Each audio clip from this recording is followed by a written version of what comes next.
spring behaviors. And so they really are working hard to get those students in a good, healthy place so that they can be successful academically. But really, as I reach out, they just want to do what's best for students, and they really do love this profession. So I think in Jordan School District, we've done a really good job of taking care of our counselors. Mm-hmm. And you mentioned the schools that have been able to drop the ratio. It's through TSSA or other extra funding. So yes, we do have some schools. So we have a budget, the Comp Guidance budget, and so some schools have chosen to use that funding to fund interns, and then with what is left over, our principals have used the TSSA funds to do that. So, and then we do have some grants that have been provided by the state. So when I'm looking at the data here, which is very exciting, Mm-hmm.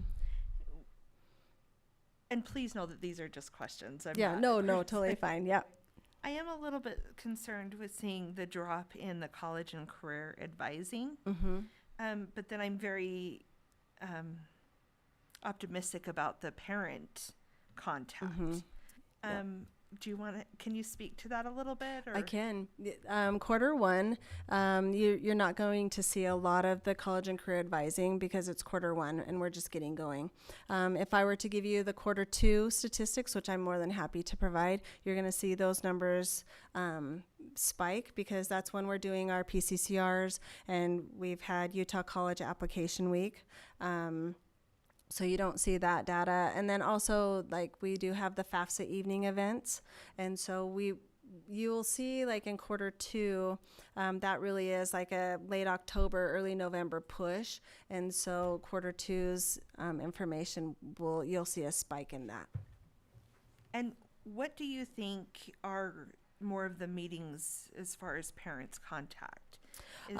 I think that right now we do see a lot of students who are struggling with anxiety, the stress of coming back to school. We have a lot of kids who are, doing school from home, doing the online classes. And so a lot of our counselors are meeting with those parents, trying to talk about what can they do to get their students so that they are making connections at school again, so that they can feel comfortable being back in class in person, dealing with those anxieties of, all of that change.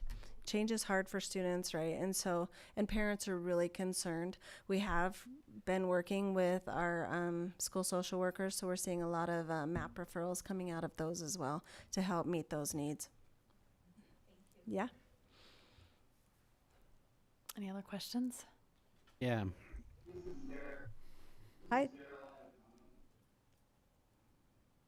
Are you okay, Ms. Young? If we let Sure. Mr. Robinson go. Okay, go ahead, Mr. Robinson.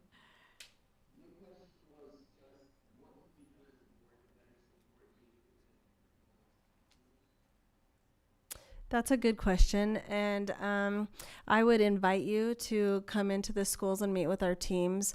We do have a new committee that we've created called the Counselor Collaborative. That's where we came up with our mission and vision statement, and we are now working on a 5-year plan to really come up with some ideas on how the board can proactively help our school counselors and come up with a really intentional and innovative way to help our counselors meet the needs of our students. And we would love to have you come and attend those meetings. But I think that really what you guys have done with the TSSA funds and the ESSER funds really have been helpful in lowering our ratios. And I think that if we can continue to lower the ratios, but also start looking at a true K-12 program, I think that if we can really be intentional in trying to get into those lower grades, we can be more proactive versus reactive. So I think that that's probably a huge challenge for you as a school board, but if we can work together to look at a full K-12 program, that would be something that we could do that would be beneficial. Mr. Young? So I want to start granular and kind of go up from there. Okay. With this data, Mhm. I mean, nearly a 10,000 increase in visits. Mhm. We were already in the 1920 hearing from counselors that they were being stretched far too thin. Mhm.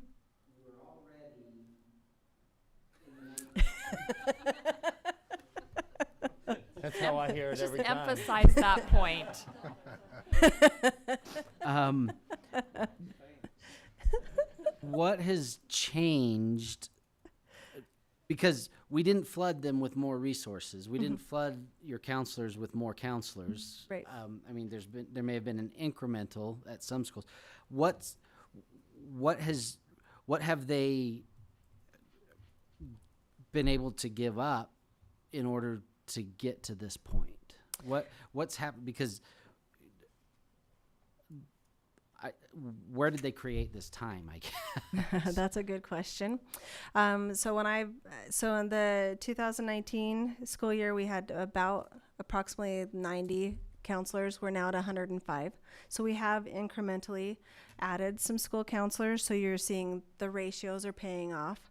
But also we have really worked with the principals and intentionally taken some things off of counselors' plates that they really shouldn't have been in charge of. For example, testing. So in a lot of schools, the principals have gotten creative about taking testing off of counselors' plates and hiring testing coordinators. And so that has given back some time.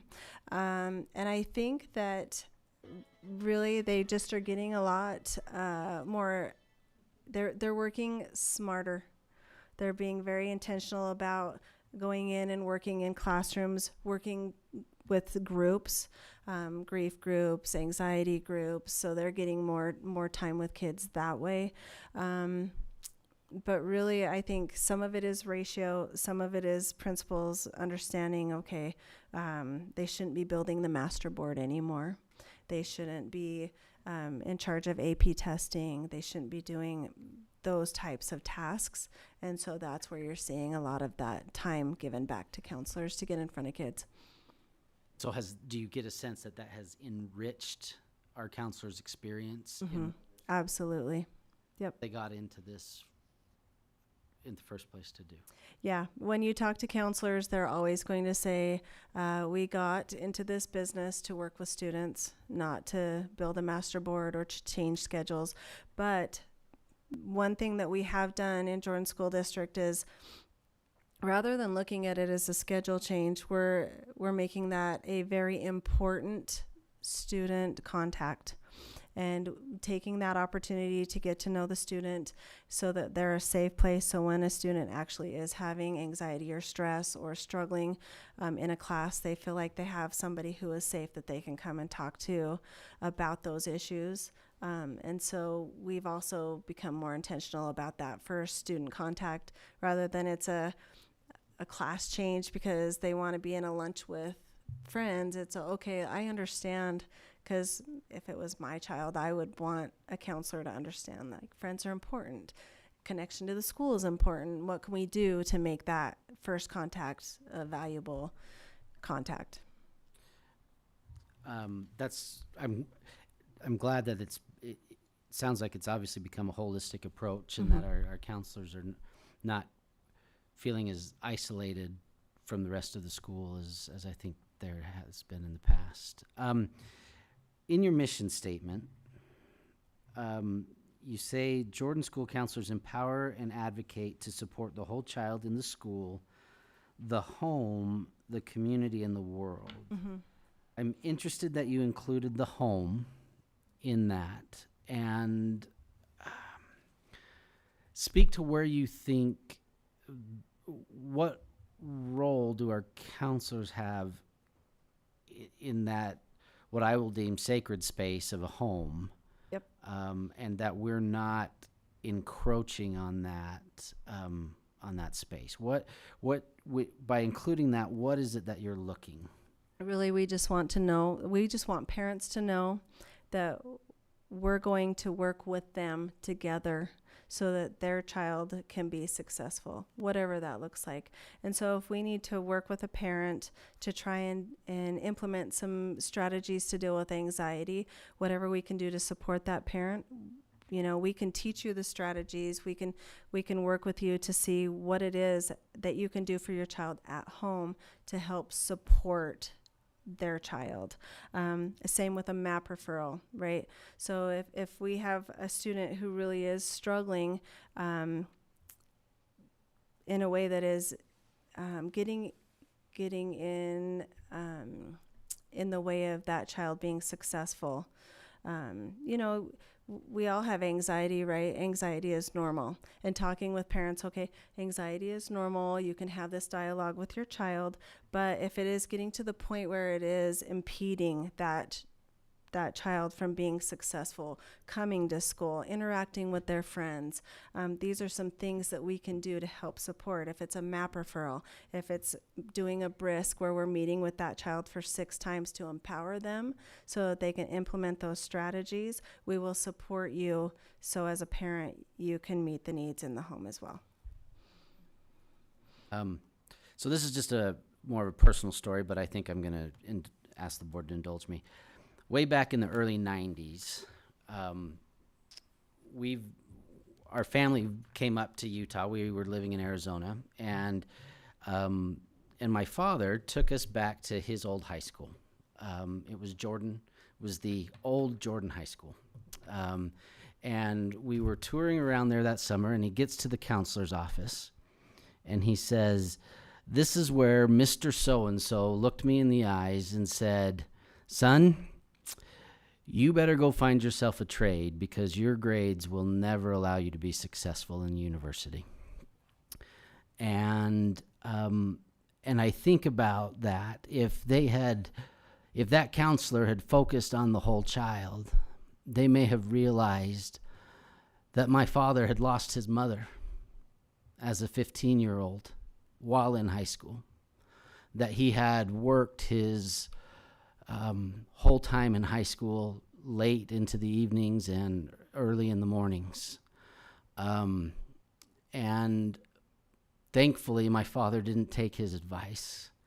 And he successfully graduated from Brigham Young University, went on to have a very successful 20-year career in the Army as an officer. And then ironically, as his second career, he wound up right back at Jordan High School as a counselor, and finished at some other and served at Brighton and Alta as well. And so I am thrilled to know that we are taking that approach of that whole child approach. I'm glad that my father chose not to listen to that counselor, who was well-meaning and well-intentioned. I don't mean to cast aspersions on that. But I know there is greatness in so many of our students, and I am very, very grateful for the focus that you all are putting on attaching to the whole child. And thank you very much. Thank you. Okay, anyone else? Here's my question, Stacy. Jordan School District is a multi-cogged system of so many layers and depths, and as a board member, I don't know what I don't know. And my worry is that people who do know don't have the courage to come tell a board member what they don't know. Mm-hmm. And so help me know, I want you to picture the cogs of Jordan School District. We've got the board, we've got a superintendent and a cabinet, and we've got well-meaning principals, and we've got yourself, and then we've got school counselors and school psychiatrists. Where are the biggest cogs in the system? What don't I know that I should know? Where is the system bleeding? Where is there a communication problem? Where are there time and space and distance issues? Where are there level issues? Where are there attrition problems and motivation issues? I need to know that you have the courage to say, Bryce, love you, but this is what you don't know. And you need to know. Okay. I love these reports. I love when you come and say, this is all the wonderful things that are doing, and we love you, board, and you're so supportive, and I thank you, but I don't know what I don't know. And I need someone with the courage to say, here's the whole system, and over here is where we're bleeding. I would love to spend more time with you, Bryce, because if you know me, then you know I'm not going to be afraid to tell you like it is. That where we are bleeding is in our elementary schools. Okay. In our elementary schools, if we had the system that we have in the middle school and the high schools, you would not see the behavior issues and the struggles that our elementary principals and vice principal APs are having. Our school psychs in our elementary levels, they are struggling because they do not have the system that we have in the middle school and the high school. If you have a 1 to 350 ratio in the elementary schools, we are going to be a much more effective and a much more proactive school district when it comes to behavior, social emotional wellness, and academic success. And if you place those ratios into your elementary schools, you are going to see a higher rate of success in our middle school and high schools. Thank you. And that is where we are bleeding, is in the elementaries. Thank you. You're welcome. How many total elementary students do we have? About 33,000. 33 what? About 33,000, maybe 34,000. How many current counselors do you have? Oh, right now in the elementaries? No, just Total. total. Oh, I have 105. So to get to a 1 to 350 in our elementaries, that would basically be doubling. Right, That would correct, be 94. correct. Yes. But we understand the cost, we understand the difficulties, but also we can't, our students cannot afford for us to not at least try. And that is what the Counselor Collaborative, we're going to actually be working to put together a 5-year plan and really try to see what we can do to be innovative and intentional about putting Jordan School District on that path. Because our students need us to be innovative and proactive. Is the state producing that many No. counselors? I mean, even if we opened it up tomorrow, Mhm. would we struggle to fill that many positions? Yes, we would. However, I will say, this is the first school year that I did not lose counselors to Canyons, Alpine, and Granite. This was the first year that I pulled from those school districts because of the culture that we have created in Jordan School District for our school counselors. And that is something that I'm really proud of, because it used to be just a common thing for us to lose to Canyons. I do think that, yes, we are not producing counselors fast enough, but I do know that our counselors here in Jordan School District are happy. They are very happy with the culture that we've created, and I do feel like we can pull from those other school districts. So let me put you on the spot here. Yes, sir. Would the higher priority be to lower the high school, middle school ratios, or begin implementing in the elementary schools? I think personally begin implementing into the elementaries. I think that we can still be creative in lowering our ratios in the secondaries. I think that our principals are really starting to understand what that does for their school culture when they have those ratios lowered. So I think that we can work with our school counselors on getting creative with that and our school principals. But I also believe that really we need to focus in getting a full K through 12. Right out of my mouth. I was going to ask that very question. I had a follow-up to it though. So I know we've been working to bring social workers into schools. Are those a potential solution, or are we looking specifically for counselors? I would say that initially we probably are going to have to hire social workers as well. The difference with school counselors and school social workers is that school counselors can look at the whole child, and they can put into place, implement the mental health needed in dealing with the school issues at the school levels, and then also deal with the culture, the academics. They really can meet the needs of the whole child. But also they are trained in the schools, so they know what it's like to go into a school and understand the inner workings of a school, how to create relationships with teachers, what it means to work with your principal. Whereas the social workers, we do have to do some training when it comes to school culture and what that looks like. So, but I do think initially we are going to have to look at that as a solution.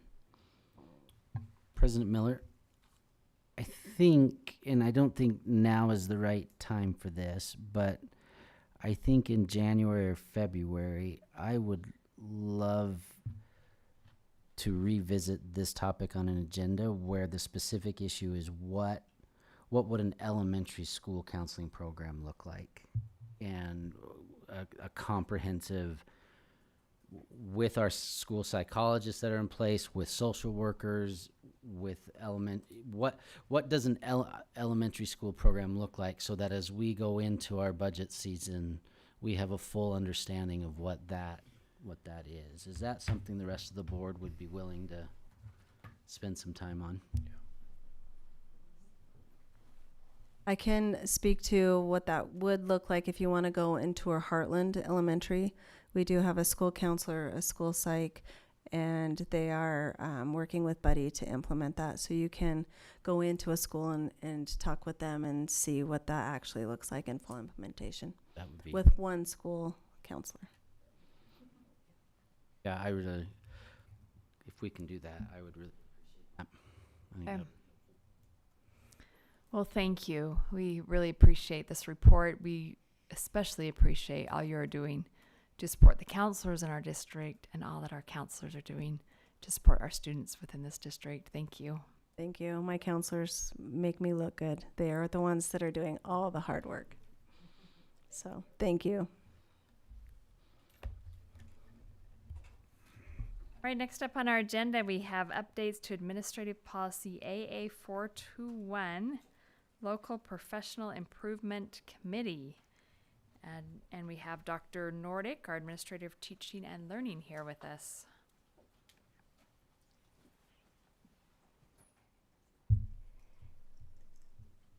Can I access AirPlay?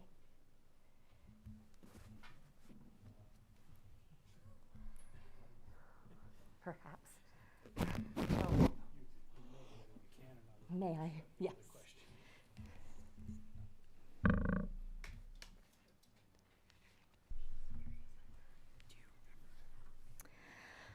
I appreciate being able to be here today to share a proposed revision to Policy AA 421, which is the Local Professional Improvement Committee. This committee is established by policy to encourage, guide, and reward professional development of licensed staff members. So that's the task of the LPIC committee. We have found recently there are two changes that we would like to propose. One of them is, one of the purposes for a change is to ensure that online courses and micro-credentials can be counted towards credit. There was some wording in the policy that would make that difficult. So we wanted to just change some of that wording so to make sure that teachers can continue to get credit for online courses and also micro-credentials, which is a fairly new process for teachers to get credit. And then the second revision is change to that the required meeting time would allow for more flexibility. The actual time of the meeting is written in policy, which causes it sometimes a little difficult if we have conflicts for our meetings. The first change basically is just eliminating some of the details. And it's CG, Section C, Item G2. It's listed on the left-hand side. You can see the full listing of it is right now, that it designates 60-minute sessions of classroom instruction, and then it talks about clock hours are considered direct instruction, and lab activities, homework, or time for meals can't be counted. It makes it difficult for online courses. Sometimes people consider some of the work of online courses a lab activity.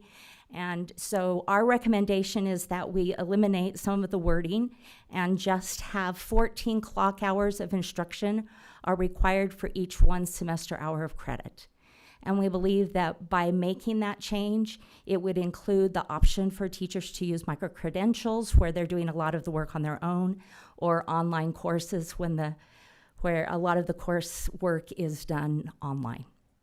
So that is the first suggested proposed policy revision. The second one is in Section B, the topic schedule of meetings. By policy right now, it states that LPIC meetings shall be held on the first Wednesday of the month as needed. We're proposing that the change be LPIC meetings shall be held monthly as needed. So they'll still be held monthly, but not necessarily on the first Wednesday of every month. So those are the two proposed changes for policy AA421. You have any questions? Makes sense. C1E has a change. Where it's adding salary lane change. Yes, that was a change. There were several changes that I thought were in the original one, but weren't in this one, so I'm sorry I missed that one. Are we still using that language? I thought we don't have lanes anymore. We don't have lanes anymore for licensed employees, so that would need to be changed as well. That need to be updated. Well, this is being proposed Adding to it. be added. Right, but the proposed language would need to be changed to reflect the If that lane is just taken out, does it just says salary change credit? I don't know why it was That should added. I'm not sure why it was added. I'm not sure why it was added. But it can be taken out. For ESPs, That makes sense. but it, okay. We can remove that. Anything else? All right, thank you. Thank you very Are much. Board members okay if this goes on a vote for the next business meeting? Okay, Thank you. thank you. And you can stay there. Our next item is an update on the Advanced Learning Placement for students otherwise known as ALPS, and our International Baccalaureate Program, our IB program. As many are aware, we brought on the IB program into our district and have made some changes with our ALPS Gifted and Talented program, and we've asked for an update to find out where we're at with that and how these changes are working out within our district. So we have Dr. Nordic, we have Chris Richards-Kong, Rebecca Smith, and Natalie Nelson with us.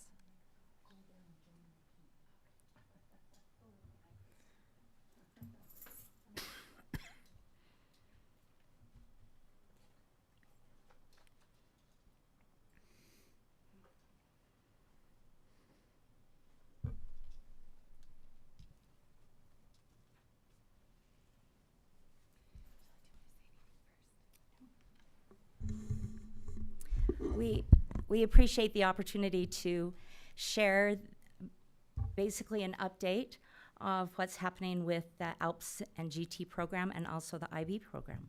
Turn the time over to Rebecca Smith, who will be talking about ALPS and GT updates.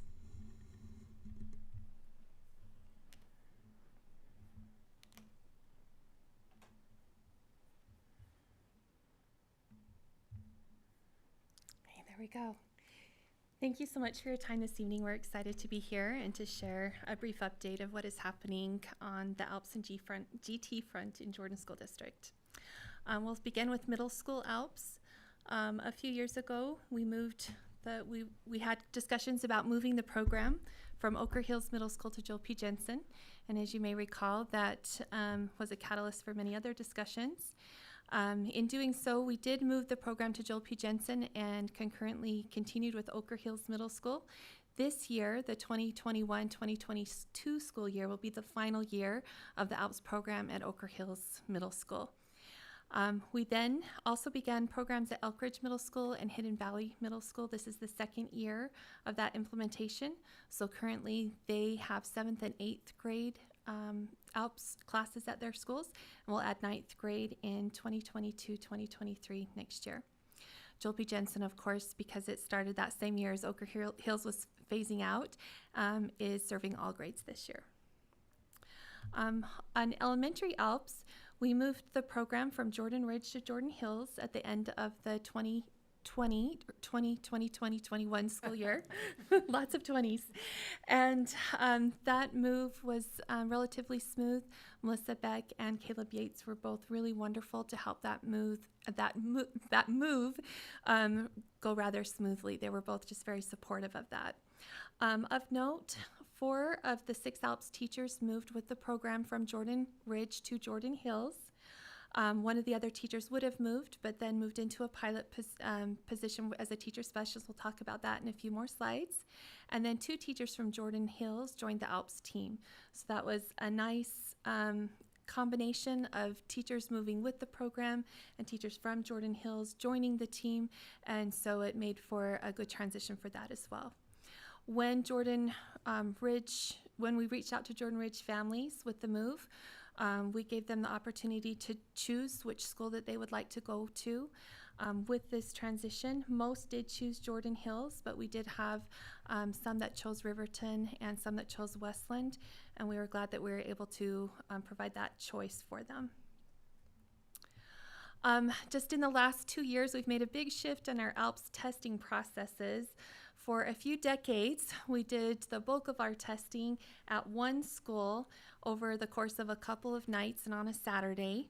And we knew that we needed to make that shift to that model with paper pencil to during the school day with on computers. It was a big shift to make. Information systems and also the evaluation, research, and accountability were very helpful in that transition. We were very glad that we did this during the 2019-2020 school year. We actually finished testing the day before the school closure that year.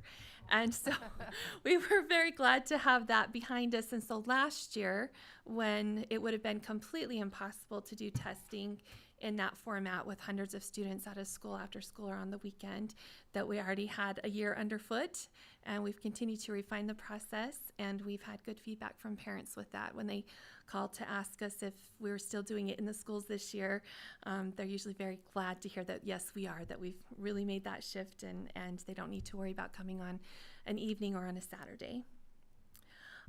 Just a little bit about the timeline for this year. We've started to advertise for the 2020-23 school year. And our main testing season will be towards the end of January into the first part of March. And then currently we're conducting our universal testing in 6th grade. A little bit about parent outreach. We do advertise everything in Spanish and in English, all of our flyers and all of our posters and all of our communication. We also hold multiple parent information meetings throughout the fall and the winter. And also after testing is completed, we offer the option of conferences with parents, and that's one of the highlights of our year. We really enjoy meeting with parents and reviewing all of the data with them. And also, myself and our team, we always welcome phone calls and emails from parents. That's actually one of my favorite parts of my job. Even though I work in the teaching and learning department, I'm still almost daily in communication with parents, either by phone or by email. And I really enjoy that and appreciate that I'm still able to really work with the parents of our students in that respect. And on a few other highlights, last year you authorized a pilot to have a gifted and talented teacher specialist in elementary schools. That pilot is now running in 3 schools. It is full-time at Jordan Ridge to help with that transition again. And then we have a half-time at Bastion and a half-time at Westville. It's the same teacher. She just works half-time at Bastion and half-time at Westville. So far, we've had a lot of really good positive feedback from the principals at those schools. And we look forward to providing full report about this pilot to you in the spring. Walk to Reading is something that we've also been involved in this summer. And actually, even today, we did one more session of a literacy launch training. This has been very exciting on the ALPS and GT front because we know that there are many other students who would benefit by some gifted and talented services who are outside of the ALPS program. So we were really excited that we were invited to be a part of the Walk to Read initiative. And over the summer, and again today, we've worked alongside Mandy and Michelle, and we've attended and provided professional development on what to do with the enrichment groups in 19 different sessions because the growth of all students is important, and we want all students to continue to learn and grow and have that year of growth when they are in our seats for a year. We've also provided enrichment to every enrichment resources in the way of some resources that they can use during that enrichment time with Jacob's Ladder and analogies and vocabulary ladder books and some other resources that the teachers can tap into to make that time meaningful and effective for their students. And we've provided that for all grade levels at all elementary schools. And we'll continue to provide ongoing training and support. One of our teacher specialists is actually meeting with Elk Meadows on Thursday and attending PLC meetings with them all day long and helping them with some more enrichment ideas and how to maximize that time. Another thing that we've enjoyed this past couple of years is our gifted and talented endorsement classes. We do offer those classes in partnership with Southern Utah University. In the past couple of years, the state office has revised the frameworks for those endorsement classes, and the universities have adopted them. The endorsement requires 180 hours of instruction, and we deliver that in a hybrid format. In fact, as we speak, Taryn Cox and Frankie Walton are teaching our class over at the ASB. It does qualify teachers for ALPS assignments and for other jobs in the gifted and talented field. However, and this is something that we really love, is that the majority of our participants are general education teachers. And we ask them every year why they chose to give up their Tuesday nights for a year to join us. And the most often comment, or there's 2 comments that are very common. One is to meet the needs of more of their students, and another is because they have known someone personally who attended school and either benefited from gifted and talented services or would have benefited from gifted and talented services, and they want to help fill those gaps. And this is just a very brief summary. As I was thinking about what to share with you this evening, I thought about all of the many hands and players that contribute to all of the layers and pieces and services under that gifted and talented umbrella. There's parents who it adds a layer of complexity to their lives to have their children attend a school that might not be their closest school to them, and many of them volunteer in the classrooms. Principals in the ALPS program and also outside of the ALPS program who are willing to encourage their teachers to meet the needs of all of their students. Just yesterday, I met with Leslie Yule at Daybreak, and their school is willing to host the math tournament again now that we can have that up and running again. So we're very grateful for her school and her help. All of the teachers that work in the ALPS program and others who really strive to make that extra effort to help meet the needs of all students. The counselors and the school psychologists who really help to have students maximize their opportunities and help with some other extra challenges that sometimes we see at the elementary schools has been spoken of this evening. Our teacher specialists are so devoted, and they work really hard and long hours, and they're so excited to do what they do. And all the various departments, as I mentioned, the evaluation, research, and accountability and information systems have been really key players as we've made some shifts in the past couple of years, and so many more. And just to wrap up my comments, just thank all of you. We're so grateful for all of you that you're supportive of gifted and talented education in Jordan School District. We thank you very much. It's not always that way in every district, and we just are very grateful for all of your support. Thank you.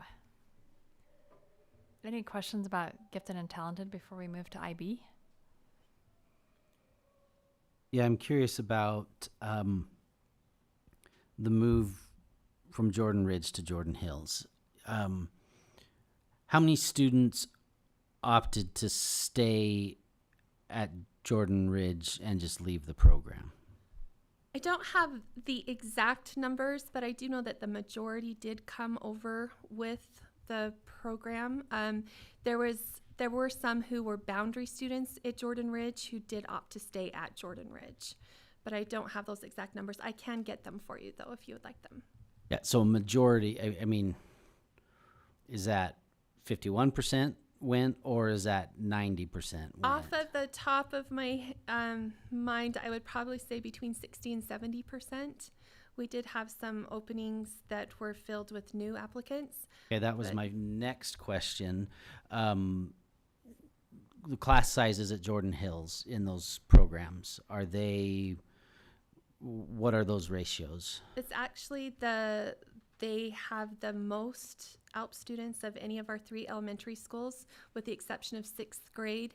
6th grade's kind of that transitional year where not all, if they're going to make a change before middle school, then go back to their boundary school. So our 6th grade class is lower, but all of the other classes are very full. Are very full. Mm-hmm. So pretty much just haven't missed a beat and just kind of kept moving. Yes, and the 5th grade class is very full as well, and so we fully anticipate the 6th grade class to be very full next year. It was just in that transition. Just a that transition year. Mm-hmm. Okay. Curious about the outreach. So it's been 2 years or 3 years since we've provided testing to all 6th graders. Is it 3 or 2? This is our 3rd year. This will be our 3rd year.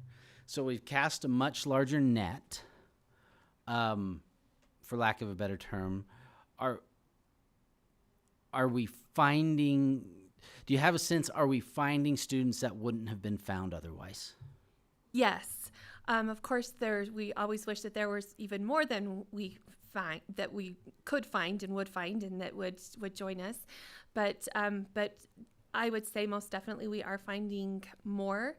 One of the highlights of my year last year was when we looked at the data in 2 different ways, just the standard way, and then we looked at it with the nonverbal sections and picked up students who were language learners. And I made phone calls to those parents myself, and I really enjoyed speaking with the parents. There was one in particular who was very excited that the program was at Joel P. Jensen because that was their neighborhood school and that they could go there. And I don't think that child would have been in the program had we not found her in that way. And that leads right into my next question. I think you just answered it. There's a difference between advertising and recruiting. Yes. So tell me a little bit, and I think you just did anecdotally, about the recruiting efforts once we have identified those that qualify. So with the universal testing, we look at a certain score range, and then we sent home last year, and we did this the first year, but we refined it last year. We printed the results for those students, and we sent a hard copy letter to those parents saying that we had done this testing and your child scored in a high range, and we would like to invite them to participate in the ALPS program. And then we directed them to our website and also included some information about parent information meetings. And so I did a parent information meeting every week for about 3 or 4 weeks during that decision time frame, and on Zoom, so it was easy to attend, and especially for last year. And then we had a way for them to indicate if they wanted to participate in the program from there. So, and we also had the secretaries in our the administrative assistants in teaching and learning. After we sent the letters, about a week later, they made personal phone calls to the families just to say, hey, we sent a letter to you. This is the reason why we sent the letter to you. Have you gotten the letter? If you're interested, here's some more information and some contact information. So those are some ways That's that we've great, done yeah. recruiting. Uh-huh. Advertising for the General Alps program. We have posters in all of the elementary schools, and we put a flyer in Peach Jar, and we also send some information to teachers with some if they have some students that they would recommend to the program to talk to the parents at parent conferences. So those are some of the ways that we do the advertising side. So, without getting into specifics, you mentioned that you specifically called a couple of the language learners. Yes. What triggered that for you? Was that a specific what triggered you making those specific calls? Again, without getting into specifics of the students. There was part of our objective with doing universal testing is to have a wider outreach and to increase equity and access. And so we so after we look at the data in the standard way, then I take it and I look at it through a different lens. I also work with our language department to have a list of our students who are language learners in 6th grade, and then I match the alternate breakdown with those students, and then I wanted to personally outreach to those parents. Thank you. I really am thankful that is the effort that you personally and your department are making, because that's exactly what we're trying to do here. And identifying is one thing, but creating the pathway that they enroll in those programs is a whole different thing. And so thank you very much. And I would encourage you to continue on that same path and look forward to that net catching many, many more students who otherwise wouldn't. And for all of your efforts, thank you very much. Thank you for the opportunity. It's very important and near and dear to my heart, and I'm grateful for the opportunity. I wish there were more fail-proof ways, but we're certainly reaching out as much as we can and continue to refine that process as well. One, too. You mentioned when we were talking about the pilot program that we would circle back to that a little more. Is that later, or can we circle back now? Oh, sure. We can. So this is the screen. So it's just begun. So I don't have a lot of information, but we can certainly readdress that. I'm just curious, how is it going? And how do you feel the difference between schools that have a half-time versus a full-time? Are they reaching the same number of students in the same ways? Is there a lack there? Is that something we could pursue? I'm really interested in bringing this more local. Of course, if somebody's at a school full-time, they can do more. When we set this up originally, we thought that they would do some pull-out groups, and the Walk to Reading piece is a great opportunity for that. And so they're working with the Walk to Reading program in all 3 schools, but it looks different in all 3 schools. And of course, if you're there, again, full-time, they're able to do a little bit more and going on a daily basis instead of a 2-day-a-week basis. They're able to meet with more teachers and get to know the students a little bit better. So that would go without saying that it's most beneficial if it's full-time. However, both of the principals at the part-time schools have spoken with me and said how beneficial it's been and how it's already made a difference in their schools. And so, and of course, I wouldn't want to put words in their mouth, and so they would be able to share more specifics for their schools. But the feedback so far has been very favorable. So their focus has primarily been reading this year. Not necessarily. So reading is taken a front seat, of course, because of the Walk to Reading, but they're also looking at other pieces as well. And there's some math pieces that they've done some outreach with, and also they're looking at programs that they can support. As of right now, because we're still just getting the year started and getting Walk to Reading started, that certainly has taken the front seat, but it wouldn't be that way all the time. It's out of necessity right now, but they that they certainly have other ideas and and thoughts that they'd like to implement. And I work with those teachers, specialists as well. We meet about twice a month. They come meet with us, and so we're helping guide that and answering questions for them and providing more resources for them as well. So how is the experience different for students who are at a full ALPS program versus someone who's participating at their home school? That is a very good question. There is a environment of service. There's a level of service. There's that a magnet program provides that can't be duplicated in a standard classroom, because in a magnet classroom, all of those students will have their skill sets would be more similar, and the teacher can really increase the pace of the entire class. So the entire class is at an increased pace, and can go into because they can compact some things with that pacing. They can go into more extensions, more depth and complexity in the content. In a general education classroom, there's a wider span of abilities, and so though differentiation can really make a difference and does make a difference and is really important, there is still a level of service and a type of service that is very different in a magnet program.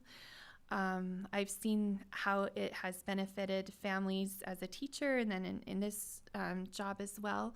And I see a great need for both, because that magnet service can't be duplicated elsewhere to the extent that it is visible, and as, like I said, the environment and the pacing in a magnet program. However, there certainly is a great need to have more local services. We know from our universal testing that we have many more students who are performing at those very high levels and have that potential at very high levels outside of the ALPS program than inside of the ALPS program. So that's one of the reasons why we're very excited to be a part of the Walk to Reading program, because we had that voice for all students in all schools. Talk to me about the middle schools. We have it in 3 different middle schools. Are they all full? Hidden Valley and Elkridge both have 2 sessions. Joel P. Jensen has 1 session, so there's certainly they certainly have a lot of room to grow. I think that's one of the pieces that we see on the middle school as well, is the parents really like that local services in their local school, yet the magnet program offers something a little different. One of the things that has been pleasing to see over the past couple of years is the students who have entered Joel P. Jensen and Elkridge and Hidden Valley. We've had very little attrition. Very few have entered and then left and decided to go back to their neighborhood school. We're always going to have some attrition, but it's been very little on the whole. And we've also had positive feedback from parents in the programs there. So we hope that it grows in time. It's like I said, it goes back to that magnet program really offering something different, but a great need at the local level as well. So you mentioned sessions. Will you explain more? What do you mean by that? Those sessions would be, so there'd be 2 sessions of the ALPS English Language Arts class, and 2 sessions of the Social Studies class, and 2 sessions of the Science class. So the equivalent in an elementary school would be 2 classrooms full, and but in middle school, of course, because they have a varied schedule, they're commonly referred to as sessions. And are those 3 schools offering honors classes and ALPS classes? Elkridge is the only one who offers honors classes, and the other schools do not offer honors classes as well as ALPS classes. Sometimes in 9th grade they do.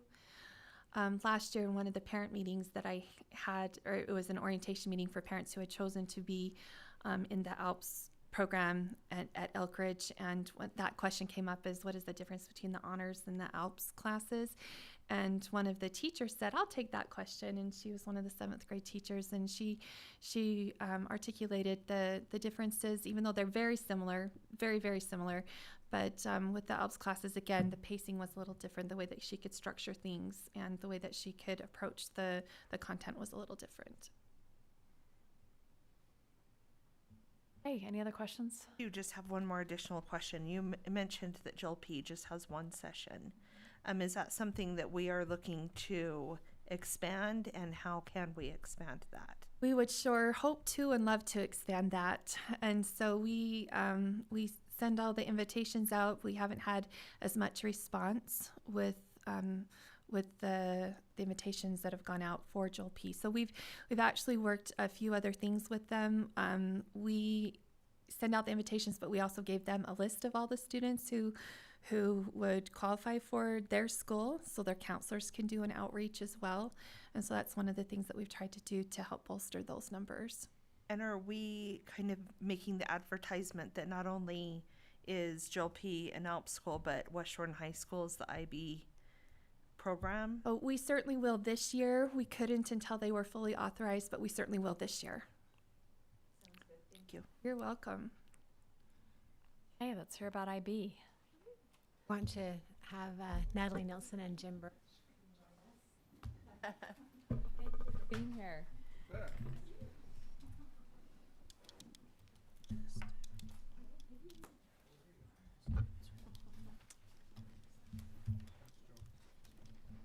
Jim Birch is, of course, our principal of West Jordan and oversees and guides the IB program at his school. And then Natalie Nelson is the CAS coordinator, and I'll have her explain what that means.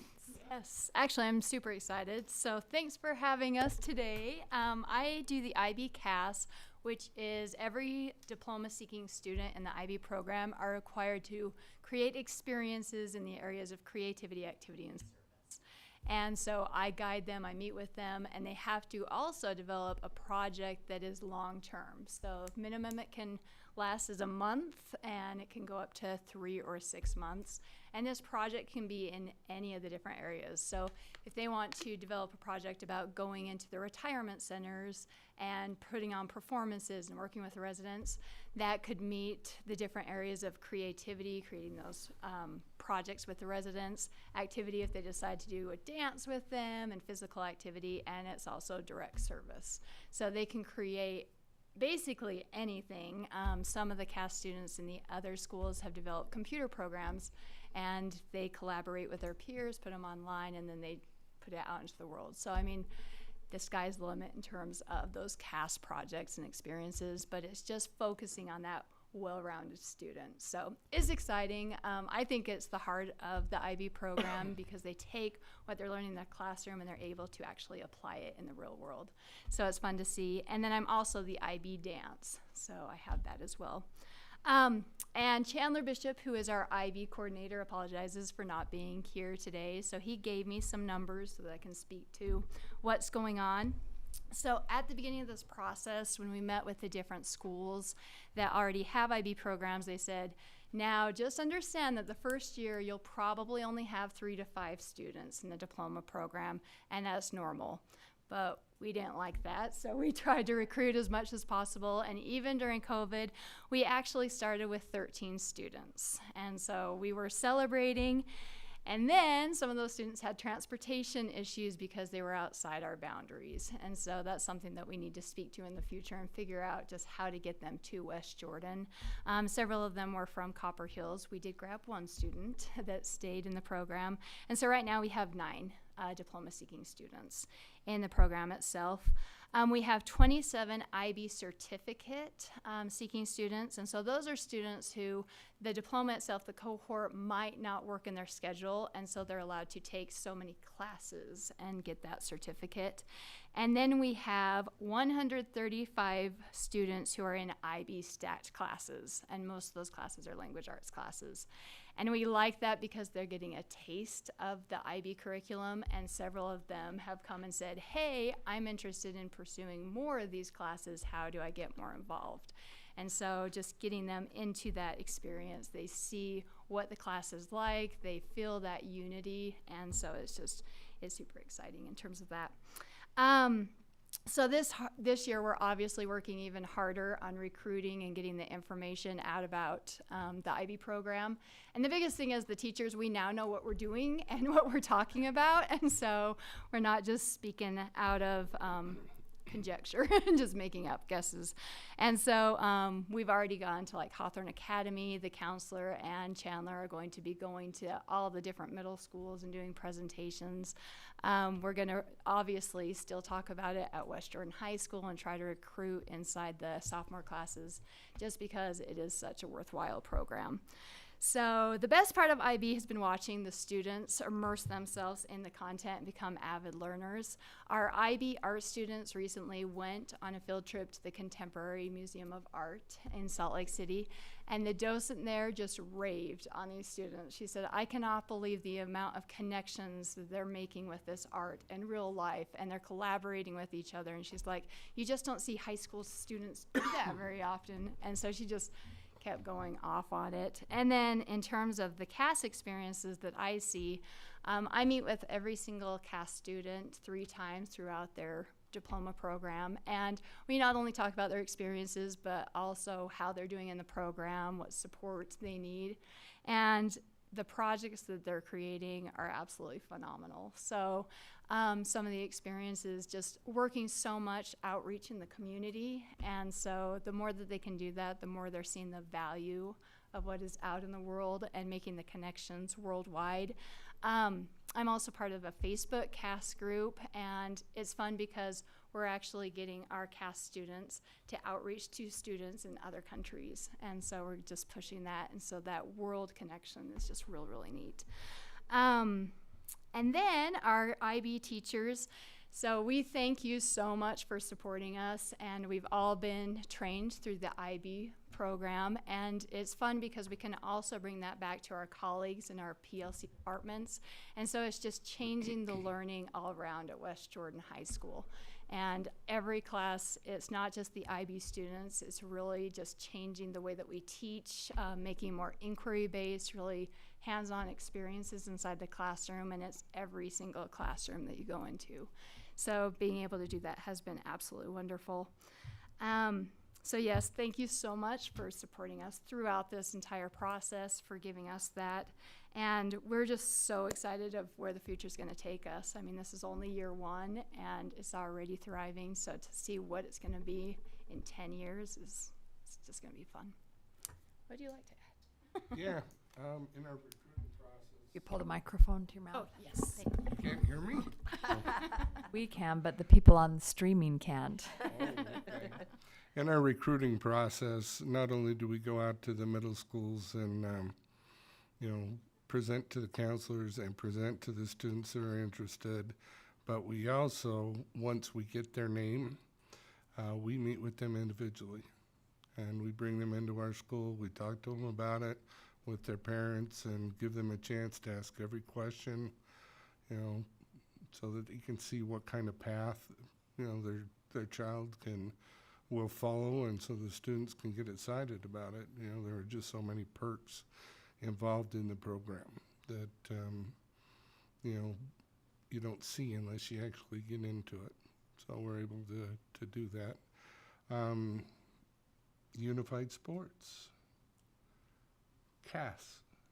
We're talking about that and see if we can get one of our kids to organize the unified sports for, West Jordan High School, which is, a good thing. I actually talked to them today about it, and all of them want to be involved. Every single cast student, all of them. I said, hey, we could design posters to get people to the meets, and they want to design the T-shirts.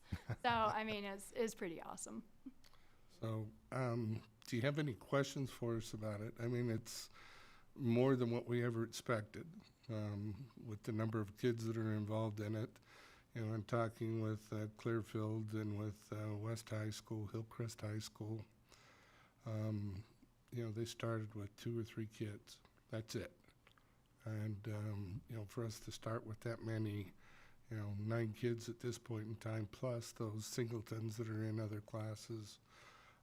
And I want to tell you that they're enjoying it. One of them's my grandson, and he's in the art class. Don't know where he got that from. But,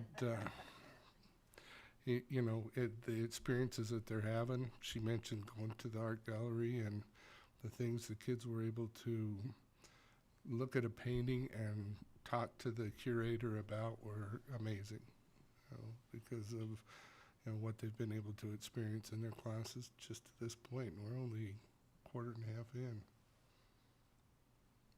Questions? Yes, I'm excited about this. I'm so excited that it's taking off like this. Are we attracting students from outside the district? Do you know? Do you have a feel for that yet? So we actually talked about that, and I know you're meeting with Chandler to decide what more we can do to get the students outside the district. I think before it was harder because we didn't really know what to advertise. And so now that we actually have an idea, it's like we sat there and said, we have to redesign our entire promotional video, because what we were talking about there's so much more that we can actually mention. And then when we went to Hawthorne Academy, I have a student that she really wants to go to Bingham. And so I sat down and said, what's your interest? And she said, I'm a scholar. And so I just started talking about the IB program, the opportunities in there. And I mean, it just looks so not only good on a college transcript, but there's so many opportunities, and the outreach that you get with community members is so great that she just kept coming back to our table to ask more questions about it. So I think just the more knowledge that we can get out there, I think we can actually generate more people and interest in the program. Even I know several students that went to Hillcrest for the IB program, and I think as the word gets out that it's here and our students don't need to leave, Yeah. or it'll grow. Actually hoping that some of them would come back. If So- I can, oh, I'm sorry, go ahead. Go ahead. I was just gonna add, just to give you a little bit of perspective, earlier Stacey Worthen talked about my work with them as counselors and looking at concurrent enrollment. It's actually part of a bigger early college initiative to identify students early on in middle school and to give information several times through their PCCR process to acquaint parents with the different programs that are available in our district, as well as work with those students to see what is a better fit for them, whether it's AP or a mixture of AP and concurrent, or going to the IB. And part of that initiative is to help counselors learn how to talk about IB, making sure they have the supplemental materials that they need to be able to articulate the points of the IB program, as well as just getting them practice into including it in the regular discussions with parents and students. And then to introduce that early on, because if you don't get them early, sometimes they already make plans of what they want to do without having that good information about all the things that are available. So we've included IB in that early college initiative, identifying students at the middle level, at the high school as well, making sure that they're aware and the parents are aware that their student is possibly a good candidate for some of this work and the benefits of participating in an early college program. So that's at the district level, in addition to what they're doing as a school. I just wanted to mention I am on the school community council for West Jordan High, and the community is really excited about this opportunity, and it is in part of the discussion in every meeting that I'm in.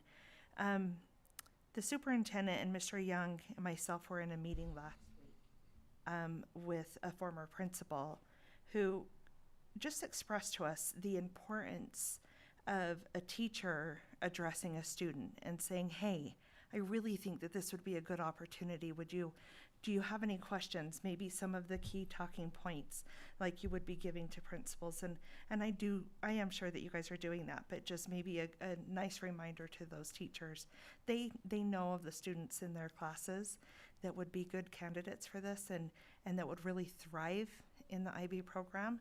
So I hope that those conversations are being had between teachers and students. I was going to say, we actually started that last year. So I'm also over the JAG Academy, which is our cohort group for sophomores that's accelerated in nature. And I sat down with every single one of those students and we just said, hey, this is a great program for you. And then every single teacher was required to actually talk to the students that they knew that they would thrive in this program and just say, these are what the benefits are. So we're going to continue that for sure. Yep. Thank you for all the work that And the counselor initiative, the counselors are actually identifying having individual meetings with those students in addition to their PCCR. Wonderful. Thank you. I do know that the work that you are doing in West Jordan High School is making a difference. So I do appreciate all the work that you're doing. Thank you. How do you feel this program has already impacted West Jordan High's culture, and how do you feel it will continue to impact that culture? That has been trained is rubbing off onto other teachers. You know, we're bringing things into the classroom, you know, worldwide events that we've never done before. I mean, has a big effect. It's almost like big. So Well, and Chandler has actually met with different departments and put them through the process of the theory of knowledge class, where you pose these philosophical questions. And so we as teachers have all gone through that process. And if you ever get the opportunity to be in one of those, it is amazing, like the questions that come out and the collaboration that goes on in that environment. And I would have never, I mean, even as a teacher, I'm like, this is amazing. And so seeing the students doing that is just, it's awesome. I think I'm most intrigued. I appreciate the numbers. I'm most intrigued with the 135 students in IB. Did you call it stacked? Help me understand who those students are, what they would be doing if they weren't in these IB stacked, and will that number continue to grow, or as the enrollment in the diploma program, will those opportunities not be as prevalent? So we decided, as I'm on the language arts team as well, and so we decided that for the 11th graders honors class, that it would become the IB stacked class. And the reason that we did that is just because so much of the content obviously is already there in the honors program, and then it just introduces even more rigor and even more like collaboration among the students. And so we said, why wouldn't we want more students to engage in that? And so that's where it all began with the stacked classes. And just one of our philosophies of the school is we want every single student at West Jordan to experience an accelerated class, whether that be concurrent enrollment, AP, IB, but just to have that experience. And now you have 135 students who are getting that, and hopefully more in the future. We're hoping that we can continue promoting, because there are some students who the IB diploma program just won't work for them. I know that we have some athletes that get really concerned that they won't have the time for their athletic classes, and that came up often because the cohort is very specific in the classes that you can take. There's not a lot of elective opportunities. So we like that the certificate option allows them to still have those experiences, and they can still get the certificate without going through the cohorts. So I think what I'm hearing from you is, with the 11th grade language arts, these were students who weren't enrolled in an AP class. They weren't enrolled in a concurrent enrollment class, but now are getting a similar experience to one of those two. they're getting a taste, Exactly. yeah. Without, Hopefully get them excited about it, yep. yeah, and giving them maybe an added level of confidence to take some of those on or not. And so you see those numbers expanding as the enrollment in the certificate program, or will it stay about that 135, 150 type? We're hoping that we get more diploma students, but I honestly, I know that the teachers, we just want every student to experience this. So hopefully we can we're promoting the certificate option just as much as the diploma program, just because we want the students to experience this. So hopefully it will continue to grow. Our mantra's always been IB for all. And so that's what we want. That's why we're so excited that some of the kids that went into the program this year that are in the individual classes, I mean, one of them will tell you, I wasn't a very good student. Why they picked me? Well, it's because the teacher saw something. Yeah. Going back to that, yeah. I would point out to the public, to the board, I'm thrilled with the 9, or the 13 and the 9. I think it would be very narrow-minded for anyone to look at the dollar investment that we've put in and say, well, for 9 students, you're putting that kind of money into this program. I think it's very clear from what's been presented today that the reach that this investment has is far greater than that number, and would almost submit to you that it's 1,800 students significant. And so I hope as people look at the investment that we've put into this, that we fully appreciate the overall impact, and not just on the specific number of students in the certificate program. Well, thank you. Really appreciate both of these presentations. Did you have one more thing? And in the end, thank you again for the funding, because it is making a difference. And always remember, it's a great day to be a Jaguar. It is too. We have a lot of great programs and opportunities in our district to meet the needs of all of our students and our children. And just wish I could shout it from the rooftops of all the great programs that we have and all the good things that we're doing, and hope as many students as possible take advantage of that. So thank you so much. Thank you. Board members, you're okay doing one more agenda item? Before a break, I mean. Depends on the agenda Not item. for the night. Well, it could be late. This one could be lengthy.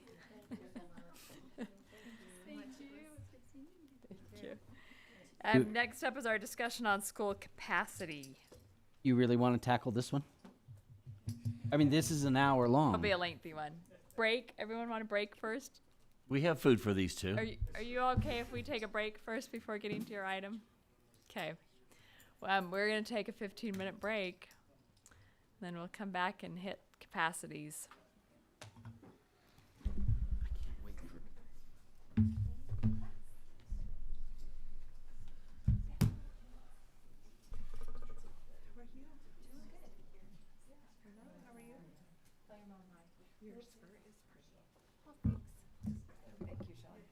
Yep. Yep.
the sound running?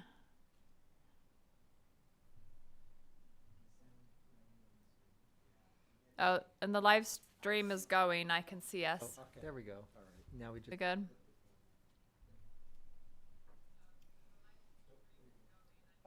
Can hear you. Okay, welcome back to our study session. Our next agenda item is a discussion on school capacity. And not the first discussion we've had. We, back particularly during Moab, the boundary process, not the city, we had great discussions on capacity, and we set up a green, yellow, and red chart. Green being our classroom capacity, yellow extended capacity, and red extreme capacity, and had definitions for each of those. But there continues to be questions about what exactly is capacity. So looking forward to this discussion today and being able to make sure we're all on board on what it means when we look at capacity numbers. So we will turn the time to Mr. Hamblin, Mr. Olson, and Mr. Feston.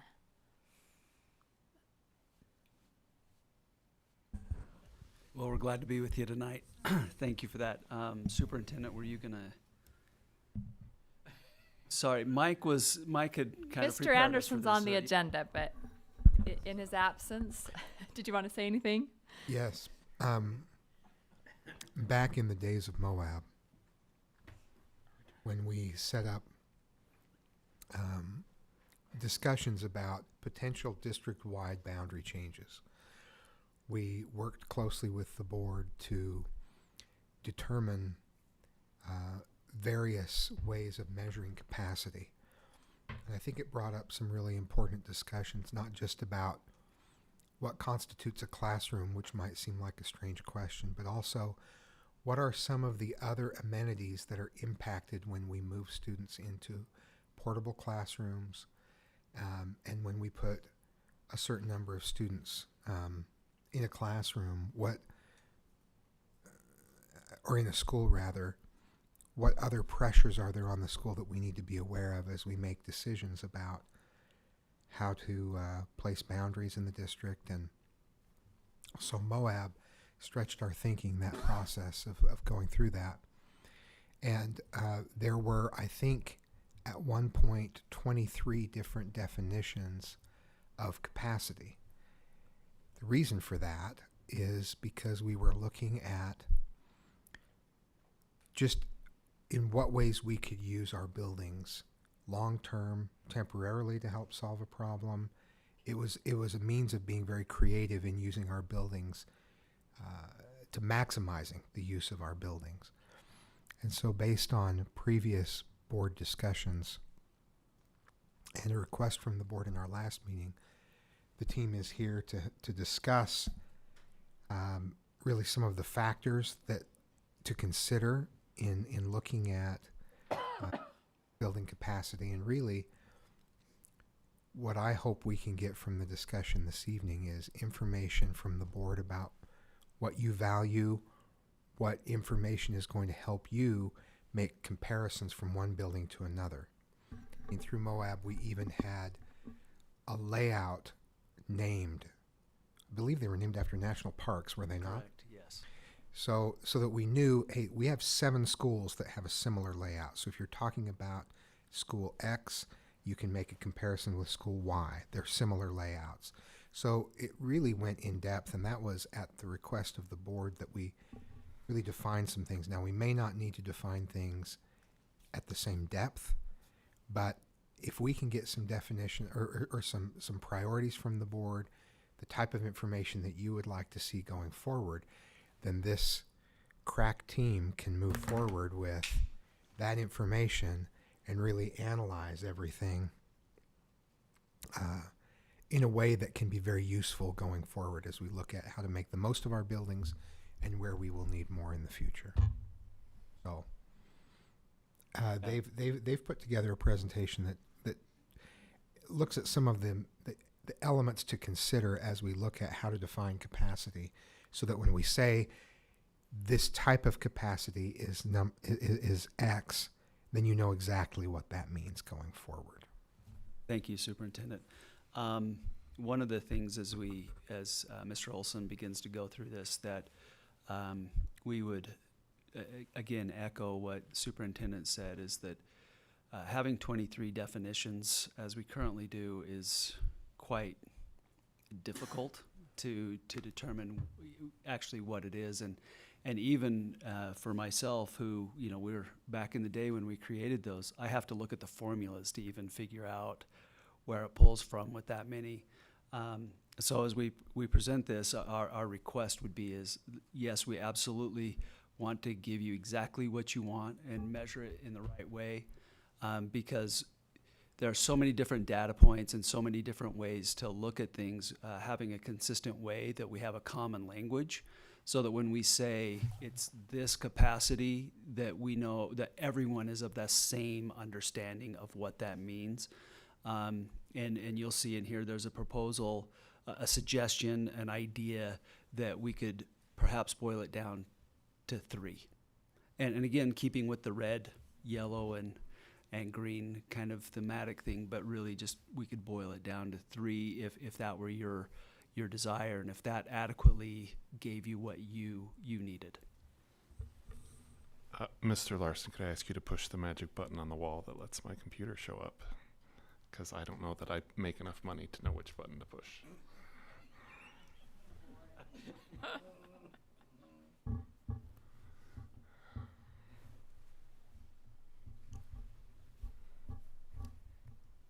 He doesn't either.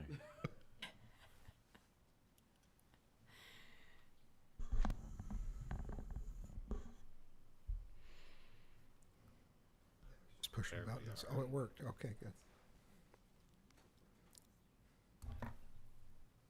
At the end of October, when the board last discussed capacity, we had 2 different documents that were available to you. The one on the left is one that you will be familiar with from Moab that has red, yellow, and green, plus some information on the current use capacity. The one on the right is a document that was put together for the board about a year ago, I believe. That was the right one was last year, because I did it last year. The other one was 3 years ago. To give the board some at-a-glance information on building capacity.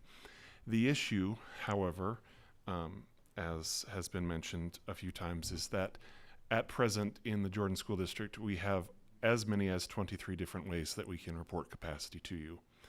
When you have 23 different ways of reporting the same thing, you have 22 and a half more than you probably need.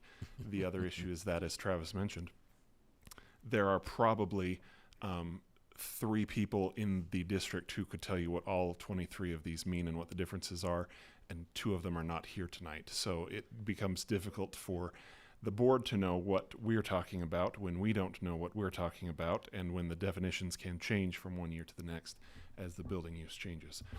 We would like to present a thought to you, as we've done some discussion after the last board meeting. That thought is that capacity is not a number, it is a condition. And the issue that we have at the moment in the district is that we present capacity to you as numbers. And those numbers alone, without any sort of background or story or explanation of the choices that led to those numbers, make it difficult for the board to be informed when making decisions on school utilization.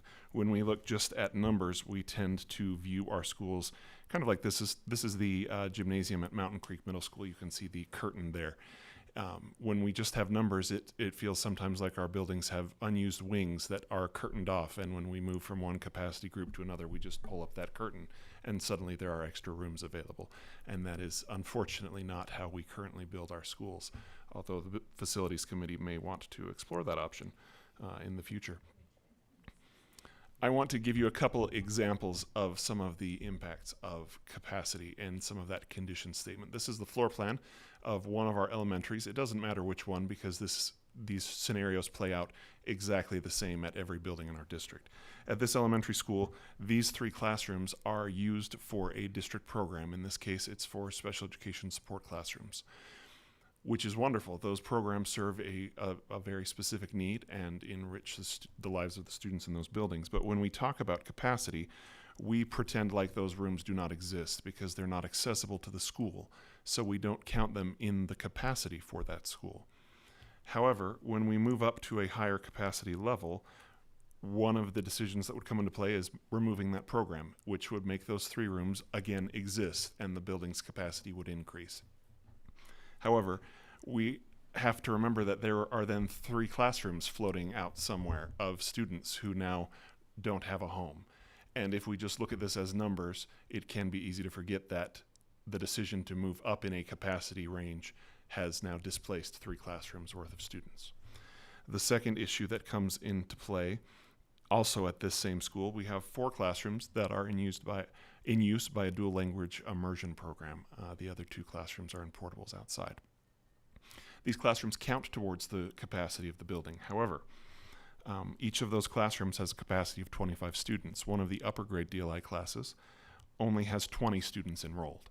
So for this school, those 5 seats that are quotation mark empty count towards the building's capacity. However, those 5 seats can't be used. We can't pocket bus a student into that classroom because it's, I believe, a 5th grade DLI class. You can't just put any 5th grader in the district in those seats and expect them to be successful. To use an accounting term that we thought Mr. Larson might enjoy, those seats are encumbered and are not available for use by the district. The issue with that sort of programming decision is it's next to impossible to give you an accurate picture of what that might look like. At an elementary, we can count up the seats in program classrooms that aren't used. At the secondary level, it is very much a programming decision. If you have a student body officer class in your high school and there are 12 SBOs, there are 13 available seats in that classroom, but they're not available to anyone who isn't an SBO. So any sort of programming decision, if you have an advanced art class that has an enrollment much lower than the average or the teacher ratio that the high school gets, those seats are available, but they can't be used. So there are seats in every building in the district that we can't accurately count, but that technically are part of the building's capacity, but don't really exist. Those are 2 of the issues that came up as we explored these. The thought we would like to present, to see if it meshes with the desires of the board, is that we present to you information that puts our building capacity into 3 different ranges, and we report to you the placement of schools in those 3 ranges. Reporting capacity in ranges would allow us to have a clear explanation of the choices required to move a building from one capacity group to another, from one range to another. It would allow us to easily identify the current status of a building. We would know what the conditions were like inside that building based on its capacity range. Right now, that's difficult to tell just from a number. It would reduce complication. We could eliminate approximately 20 different measures of capacity that we currently have, and it would allow for faster updates to the board. We can present this information to the board in a similar sort of document that can update in real time as we do walkthroughs. Mr. Feston and I are beginning to do an annual capacity walkthrough of each school in the district. We will do a couple a week for the rest of the time that we remain employed and that it seems beneficial to the district to do. You may think capacities don't change that often in our buildings. 2 years ago, I was employed at Sunset Ridge Middle School as an assistant principal. In the 2 years since I have left, they've added several offices for counselors, and adding those offices has taken what was a computer lab and completely changed its purpose. So our schools do change usage on a regular basis. We would also like to be able to do more frequent walkthroughs so that we can provide information to the board on utilization a little more specifically. How many of our schools have wellness rooms? How many of our schools are using rooms for principals' pantries or other sorts of things that at the moment we simply group the rooms by the number of desks that we could fit inside. So the proposed ranges that we have for you are base, extended, and extreme. The base capacity would be the architectural capacity of the building minus any space that is currently being used by a district program. That would be things like special education support classrooms and not a DLI or an ALPS program, plus 6 portables. The board at various times has indicated that 6 portables is not the ideal number, but it is the perhaps maximum number the board would be comfortable with having at a school in the best circumstances. So we have used that figure to provide the upper limit of a base capacity range. We then have a middle range for an extended capacity, which would be the base capacity plus 7 or more portables, however many are currently in use, plus space that could be repurposed by a review of the programs in use and the learning space, how it's being utilized. Then we have an extreme capacity, which would be the extended capacity plus conversion of non-traditional teaching spaces at the site. So to give you an example of that, we have a draft of a document which is really small, but I promise it's spectacular. This one, we don't, because we weren't sure if this was what the board would like to hear. So it can be put in board docs shortly for you.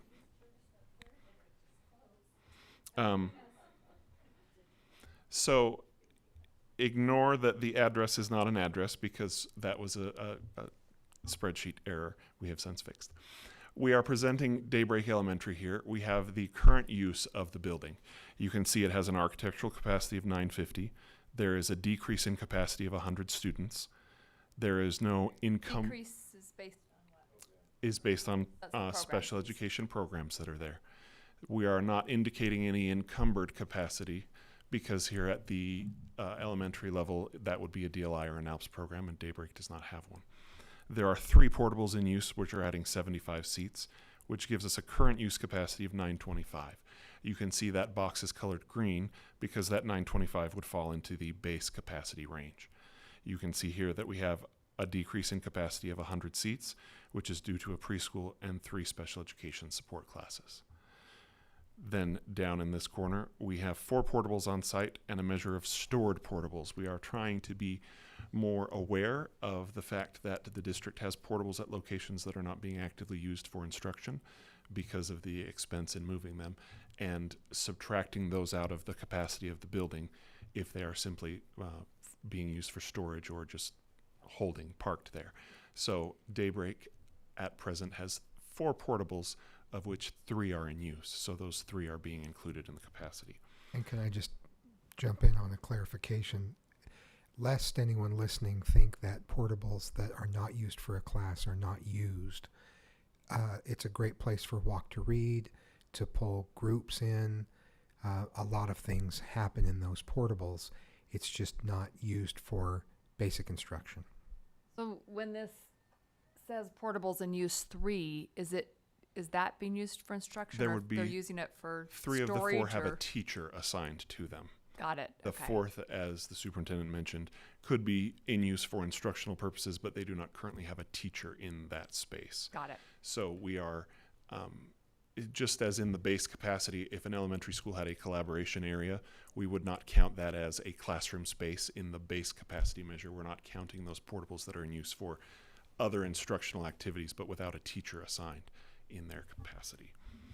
The extended range we can see in the yellow column has, again, the 950 architectural capacity. There's a little bit of math here that, if you'll bear with me, we'll get through together. We have 100 seats of capacity decrease from the preschool and the 3 special education support classes. Again, nothing being listed as encumbered capacity. Any numbers that would show up in that row aren't being mathed into the total. We're just having them there as a reminder to the board that some seats may be lost. We have 150 seats added by using up to 6 portables. And then we have 100 seats being added by converting the district program classrooms. So we're subtracting the 100 seats at the top and then adding them back on at the bottom. If we don't do that, then we just look like we're gaining 100 seats over the architectural capacity, when really we're just returning those seats into use by the school. So I have a question on the portable line. So when you say, right now we have 3 teachers assigned to portables, but in the extension it's showing the same number of potential, like let's say we say in an extreme case, that would move up to more, but the number doesn't change. Can you help me understand that? We used 6 across the board because 6 was the figure most commonly cited by the board as the maximum number they were comfortable with in an ideal circumstance. So 150 is 6, but we don't actually have. So this is your theoretical base. This isn't what we're actually seeing. This in number chart. would be the upper end of the base capacity range. So if we were to add 2 more portables for teachers to Daybreak, we would still consider them to be in the base range. Okay. Once we get beyond that, either by adding a 7th portable or by changing programming, we would consider them to be moved into the extended range. In the extreme range, we have the same math to this point, converting district programs. Daybreak does not have a secondary computer lab that could be converted.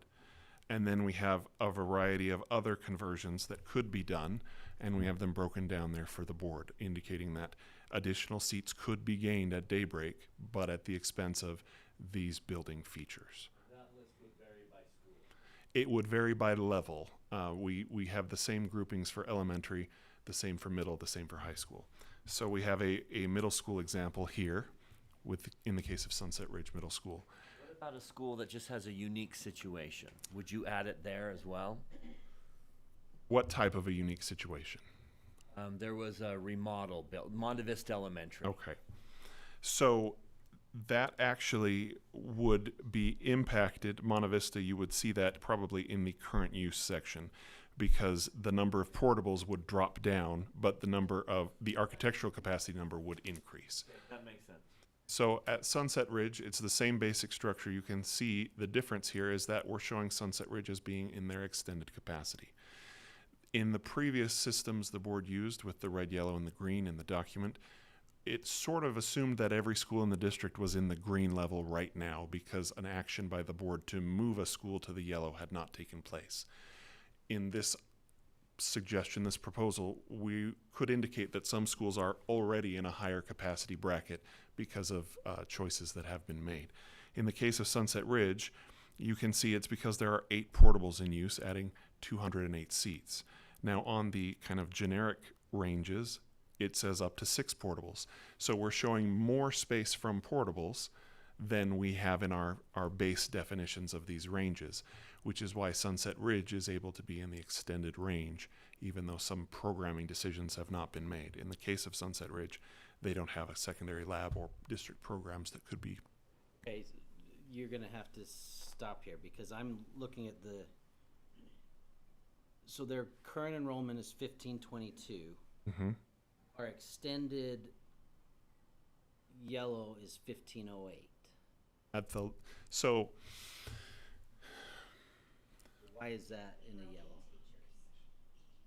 Yes, so because we're trying to reframe capacity as the condition at the school, not just a number. And in the base range, that number is the upper bound.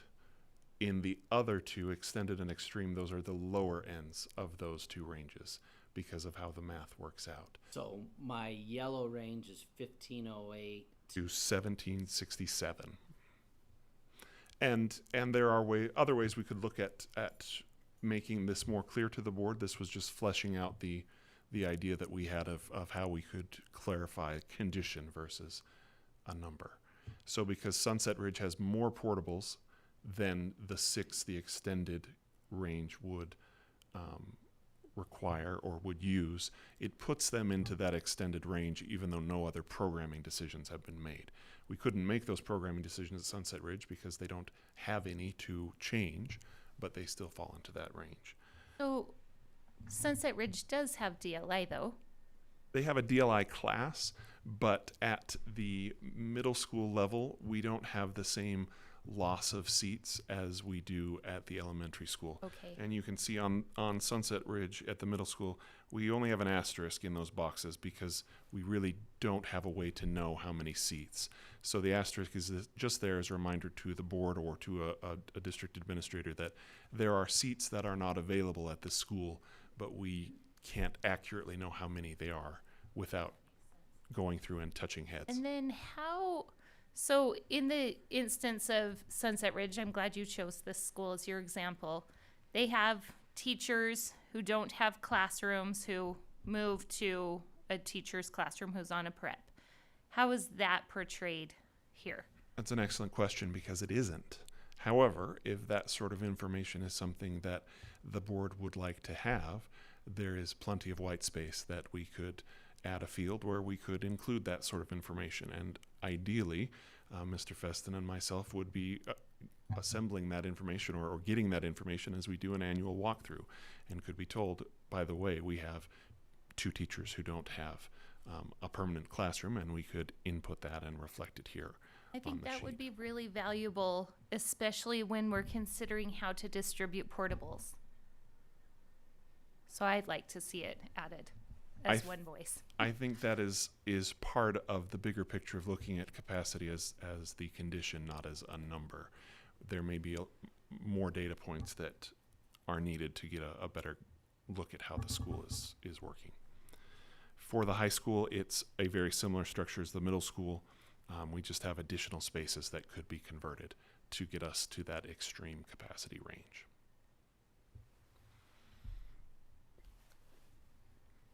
And again, in this example, showing Copper Hills at present has a current use capacity of 3186, due in part to the fact that there are 8 portables. If you look in the extended column, it suggests 6 portables and converting a secondary computer lab. Copper Hills has not done that yet, but the additional portables push them into that extended range without having to make the programming decision.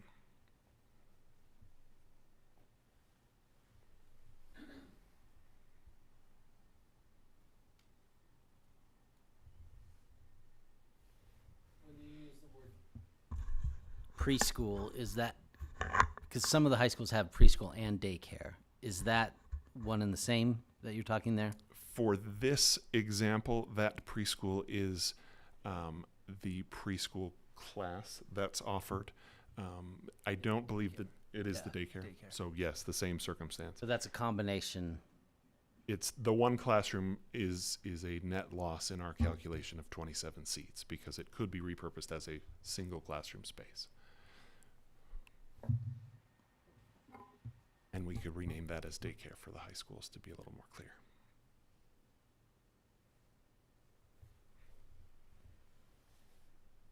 So we'd be eager to develop this, look at this, or start all the way over and do whatever meets your needs. But this was Caleb and Scott, as they really put their brains on this. This was a more accurate and clear way to define the condition of a school versus the 23 definitions we had prior.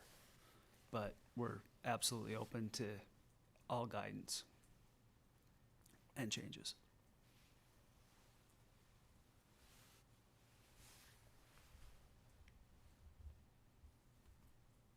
It's the most useful document I've ever seen for capacities. So well done, in my opinion. I love the information I can get from one page.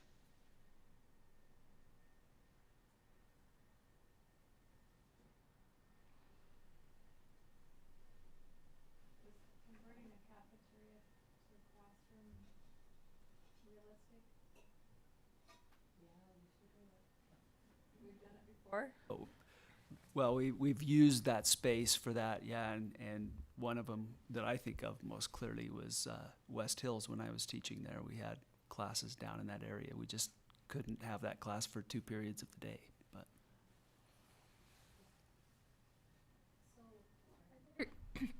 Are there items in this extreme column that the board would be interested in saying that's not even an option in an extreme case? I've tried having meetings in cafeterias. It's not effective. You cannot hear the person 3 people down. And the extreme list is different for all 3 levels, right? Yes.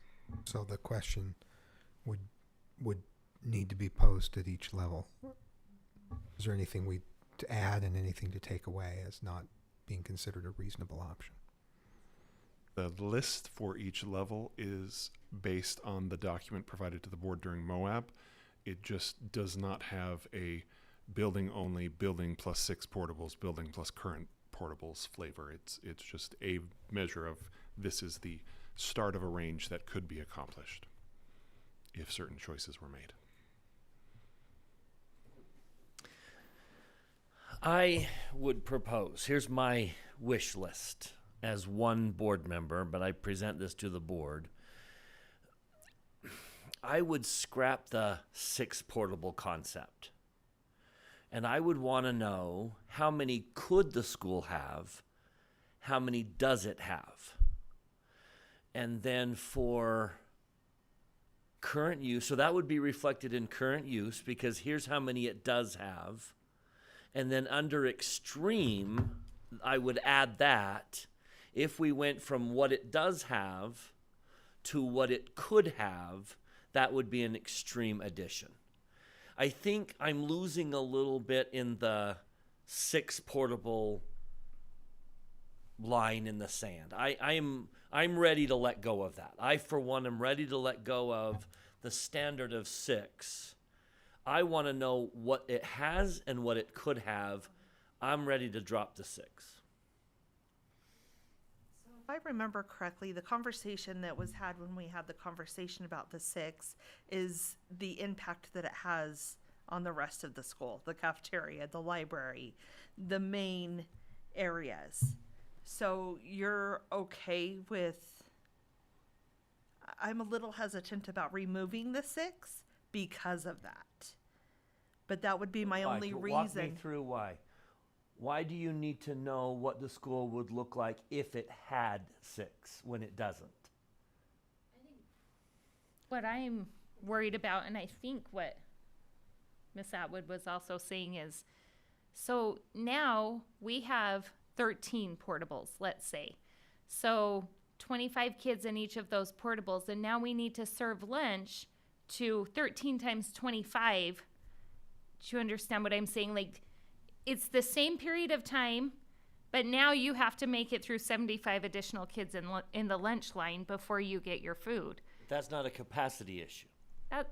That's a To me, it is, though. school use question. But when we're saying, capacity, we're asking the question, what could the school fit? And so if you were saying, hey, we're going to actually pocket bus to this school, that would be a very different conversation. But for me to look at a piece of paper and say, we could, it could fit. That's what I want to see on this list.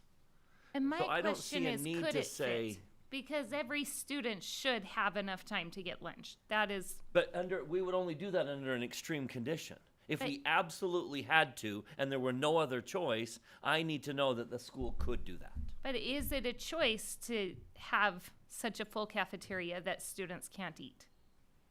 Again, I don't think that's a valid choice. I think But that's this- part of education. true, but that's the decision the board would make based on the data. That's not the data's job to present. But I think that's false data. I don't understand why. If you're saying,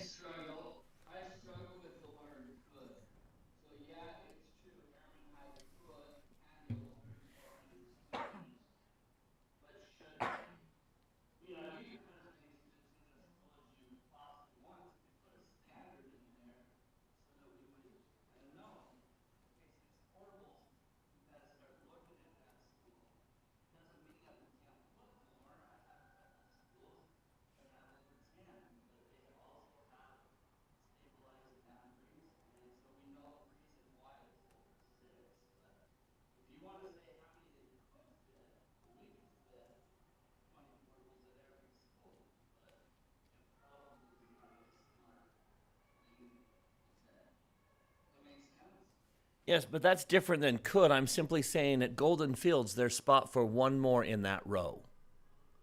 Not if we converted every parking lot. I'm saying this school reasonably could have 5 more.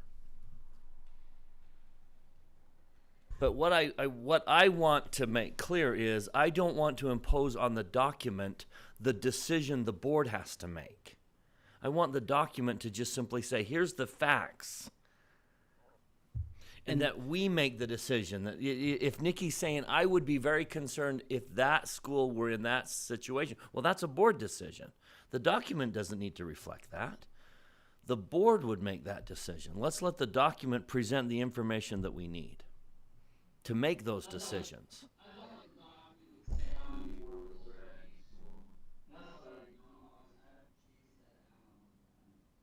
It's And there. it's It's on added there. this time. So I don't know if I'm misunderstanding what you're saying, Bryce. What value does this information give you? Tell me Well- what information does that line give you? So it gives me, and please, I'm just going to explain this to the best of my ability. So to me, it's a cap. It's a knowledge of what is going to happen in that school. It's not an additional responsibility to administration to have to worry about additional portables and feel the need to be pushed further if a board thinks that they should have more students there. I think it's the knowledge of knowing that you can adequately fit your students in a cafeteria, in a lunch, or in the library, and at different activities, in an auditorium. That's what that says to me. That number, 162, you need that number. You need that number to tell you that. Yeah. Let's get a poll here. I think right now you're the only one that wants to get rid of it, but I could be wrong. I'd like to keep the 6. But tell me why. It establishes, for me, it allows me to know what that accordion-like expansion can be before we hit a pressure point. And that allows me to say we can comfortably move X amount of students into that area and be okay without us starting to hit pressure points. And so that's why I like the 6, is because from my understanding, that's where we established that it allows us to expand without putting dramatic pressure on the infrastructure of the specific school. And that's a helpful data point for me. I like the 3, and I love your idea of how many could this school actually fit. How many pads are installed for this? Because again, that's where we're trying to have what should be 2 separate discussions as one big discussion. We need to discuss what data should be there, and then we need to have another discussion about how are we interpreting that data as a board. And that how we interpret that data is exactly where we start talking about, I'm not comfortable with this as an option. I'm not comfortable with this as an option. Whereas the data is just what it is. And so I think we need to be careful to have those 2. We need to have both of those discussions, but if we blend them, we're not going to come to any kind of. So from a data standpoint, that's why I like the 6 portables. Can someone get Mr. Robinson this so he can look at it? Or emailed it to him? Screenshot it and email it, I guess. Okay.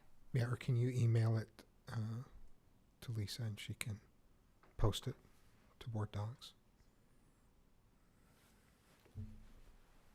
If I may, I think it is fairly easy for us to provide to the board the could figures, and that enables the board to make the should decisions. If it becomes easier to do that, we could possibly take the portable line and restructure it, because right now, I know the guy who made the spreadsheet, he has some struggles sometimes in presenting things in a logical way, but right now the base number is confusing because it's an upper bound. But actually, I know that guy, and some of his best friends are spreadsheets, if I recall. Actually, you could add another line under up to 6 portables, and then you could say 5 additional portables or 7 additional portables. And I might use the word potential. We also could take the base number. Yeah. Right now, the base number is the upper limit, and the other 2 are the lower limits. So there's a little bit of inconsistency there. We could take portables out of the base number to give a lower limit there. For the extended, we could, instead of using the number of 6, we could use half of the portables that the site can accommodate to give a entry number there. And for the extended, we could use all of the portables the site can accommodate, providing those different points to the board. I still like portables in the base because I'm comfortable up to 6 portables. Can you put a range on that bottom, like total capacity, Potentially, instead yes. of one number, do both the high and the low? Yeah, we could do that if that's what the board was interested in, yes. And That when throw off your cell coloring. I'll figure it out. So the base goes from architectural capacity minus decreased capacity and encumbered capacity. There's your low. And then the high is adding your increased capacity. See, that would do it for me. See, what throws me off is that this number is the same as that number. You see what I'm saying? I want to know, this is up to 6. This is if we added the 8 that they've got, and this if we brought in the 4 more that they could have. That to me is the information that I'm looking for in an extended. I'm totally fine having 6 portables as the base maximum. But I want to look at extended and say, We could this do, is up to how many they do have or could have. so in the extended, we could do the greater of 6 or their current number of portables. That would do it for me. And in the extreme, do as many portables as auxiliary services can fit into the playground. No, I because don't know the other about question that. is too, I mean, some schools could fit a couple more portables, some schools could not. You know, Daybreak and Eastlake are limited on the number of portables. We can And then put- some of them, I mean, there's only so much blacktop at some schools. Some schools could hold 10, some. And that is an interesting data point, President Miller, because I don't know at the moment that we have that number available, the upper limit of portables. We would have to start assembling that, but it would be a valuable data point to Is that what you're looking for? Yes, When you say but how I many could just they think, have? yes. And I think that's where we would need to have a definition from the board. The most portables we've ever had at that building, the most portables that we already have wiring for, I'm or the thinking like most the pads. portables we could fit on pads, because we've built additional pads before at a school where it And was to needed. me, it's current pads. They have current pads. They currently could have pads for, like it's it's wired, wired, it's ready we to can bring it go. there. We could put 8 there. So that makes me a lot more comfortable than saying, let's Yeah. take away the whole playground with Yeah. portables. What we would never use that data point, so why make them find it? But there could also be a school, and I don't mean to get into the weeds, but there could be a school where there are 6 portables. We've only ever had 6 portables there, but there's space around the side of the building to add 2 more, but we'd have to pay for wiring to do that. That's not extreme. That's not eliminating Foursquare possibilities or any other recess area, which is a real concern, because if you don't have that blacktop, then in bad weather, it becomes more difficult to have meaningful play. So all of those are important concerns. I'm just trying to demonstrate it's hard to draw the line of potential, because sometimes we've only ever had 6 or 4, but we could easily expand with adding electricity. It was not a whoops, I did it on purpose. Where this is a new sort of data point, we could start gathering the information. It would be easy-ish to include notes along the lines of what the superintendent just mentioned, that this school has had a maximum of 6, but there is reasonable space for X number more, and not include that in any of the math, but just as a note. It would take a little bit of time for us to work with auxiliary services to do that in a consistent way across all of the sites in the district. I would say that this is a living, active document. That would not be expected in draft 1, in the first rendition. But that's something that we would grow to add. And I am far more comfortable with that number when you add the word reasonable. But that is very palatable for me to say that the base is architectural capacity minus decreased and encumbered plus 6 portables. There's the base. There's the range, is from architect minus those two, and then up to if we add 6 portables. And bear in mind the encumbered number, which almost rhymes. We are not subtracting out of any of the capacities. It comes into play most at an elementary school where a DLI program could have potentially 300 seats of that building's capacity that are actual seats and could be used, but not by anyone who's not in the program. It's just there as a data point for the board to remember that a programming decision at this location is claiming those seats for its own purposes, but the seats still exist.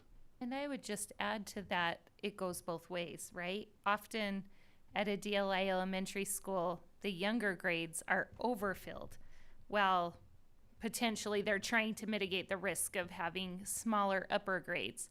And so I think it's good to keep in mind that that goes both directions. Should that be factored in to that number? Easily? Or within the laws of physics?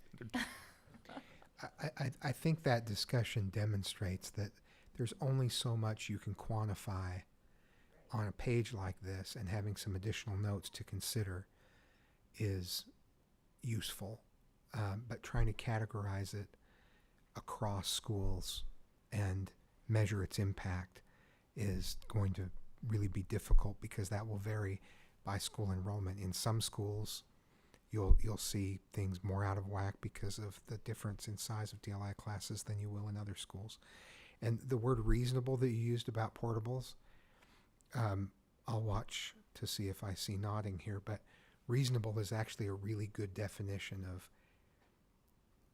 how many more portables we add beyond 6, because there's so many different factors depending on the building that it's tough to narrowly define that. Just if we say how many more could we reasonably add, that's a discussion we have frequently in cabinet as we get the FTE allocations and we look at where portables are going to need to go. How many can we reasonably put at a school? I think we can do that. We can have that discussion. I realize that we have presented you with a situation where we have said, in order to avoid having 23 different numbers, and then given you a spreadsheet that has way more than 23 different numbers. But what was readily obvious to us as we discussed this was that we have conditions at buildings that are not easily described by a number. And if we did not give the board the math behind those conditions, it was not going to be beneficial to you when difficult decisions needed to be made about the should at a building. That's so helpful.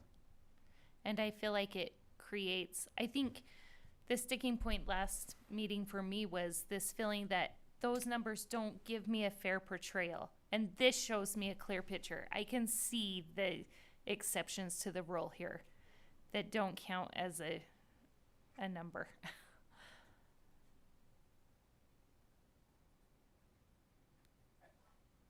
I do think that this data, if presented for every school, then allows us to go to that next discussion as to what does red really mean to us as a board? Is that the point at which education can no longer continue in that? Yeah, I mean, I think that allows us to go to that next level discussion. If this were presented in this format for every school, we could then begin to have that deeper level discussion as to what parameters are acceptable, what of these will, just as Nikki said, we will not even allow the superintendent to consider. We can then eliminate those from that point. But I think if we could get this data to start in this format, I think we would be so well served. One thing I would love is one final sheet at the back or the front that allows us to see one of the problems I've had with with our special programs and our the preschool space,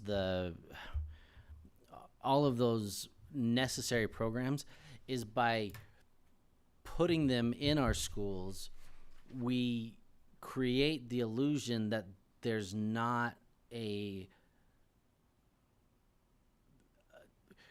that they're not utilizing those resources. And so I'd love to have some sort of separate page that says these are the total numbers of classrooms within the district that are allocated to this program, to this program.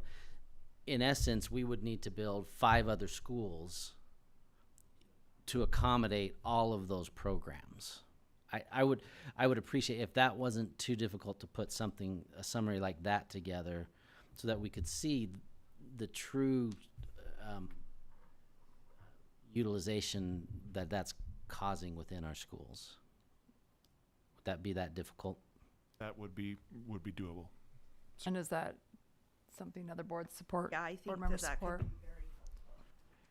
That was actually what pointed us in this direction as Scott and I were talking, and realized if the board were to say, well, let's move all of our schools into the yellow range, well, we would have program classrooms floating over each building that now didn't have a home. Yeah. And the number doesn't say what happens to them. It just says that now they're floating, and there's no consideration given to how many classrooms now need a roof bed. And I think that's going to be an extremely important talking point as we begin to engage with our community about our truly needed space within the district. There's only one thing I can think is missing, and that is I would love to see not only year opened, but year of a major remodel. Because we quite often look at these and say, well, what are our oldest buildings? Oh, that's a 40-year-old building. But I would love to quickly know Monte Vista is not an old building because it was majorly remodeled in this year. That's the only thing I can think of adding, is that I would suggest that we not only include year opened. How do you define that? Because the building was not remodeled. There was an addition to it. But the rest of it is just something as old. like, I just think we need to know as we're looking at buildings that this is not the same shell, that something happened. Because Monte Vista, I need to know that if a new board member joins this board and looks at that, they need to know that Monte Vista is unique, because even though it was opened, when was I in 3rd grade? A long time ago. That it is in better condition than that open year indicates. We can certainly do that, provided the board indulges us in the time it will take to accumulate some of this data. Yep. Can I ask a clarification there? You said it's in better condition. Yeah, it's So not. are- We are- didn't do anything to the shell. What are you? So let's consider Monte Vista, because I want to be sure that we're conveying what you're asking for. So I would If love. it were Monte Vista, and it said it opened in, was it 1954 or something? I'm just kidding. I'm joking. 34. I went into 3rd grade. It opened. If it opened in 1978, and we added in in on, 2020. the addition, though, is reflected in the current capacity. Yeah. So I'm trying to understand what we are trying to convey by including when an addition was made. I guess what's driving my thought is we quite often get concerned about our oldest buildings. And we turn to this document when we have discussions on our oldest buildings. And I would like the added information to say that building had an expansion in this year. For example, one question on the table is, when is West Jordan High School going to need Bingham-like revisions? So when I look at Bingham, I'm going to need to know that Bingham was significantly remodeled this year and West Jordan hasn't. I'm just trying to think out loud, saying, what information are we going to need in the future that we're going to turn to this document for? Yeah, the Bingham example is a better example. Bingham than is a Monte good Vista. example, but Yeah. Monte Yeah. Vista's not. Could Yeah. that? But I need to know that Monte Vista has had some changes to that layout. If we're gonna do this, if we're gonna do that, I need to know that it's not the same Capital Reef as another Capital Yeah. Reef program. So it's not oversimplifying building type. Right. Okay. That's that what I- I'm saying. Makes That I more understand. sense, yeah. That I understand. Is that when we look at, oh, that's a Capital Reef building. So like when we're comparing Joel P. Jensen and Ochre Hills.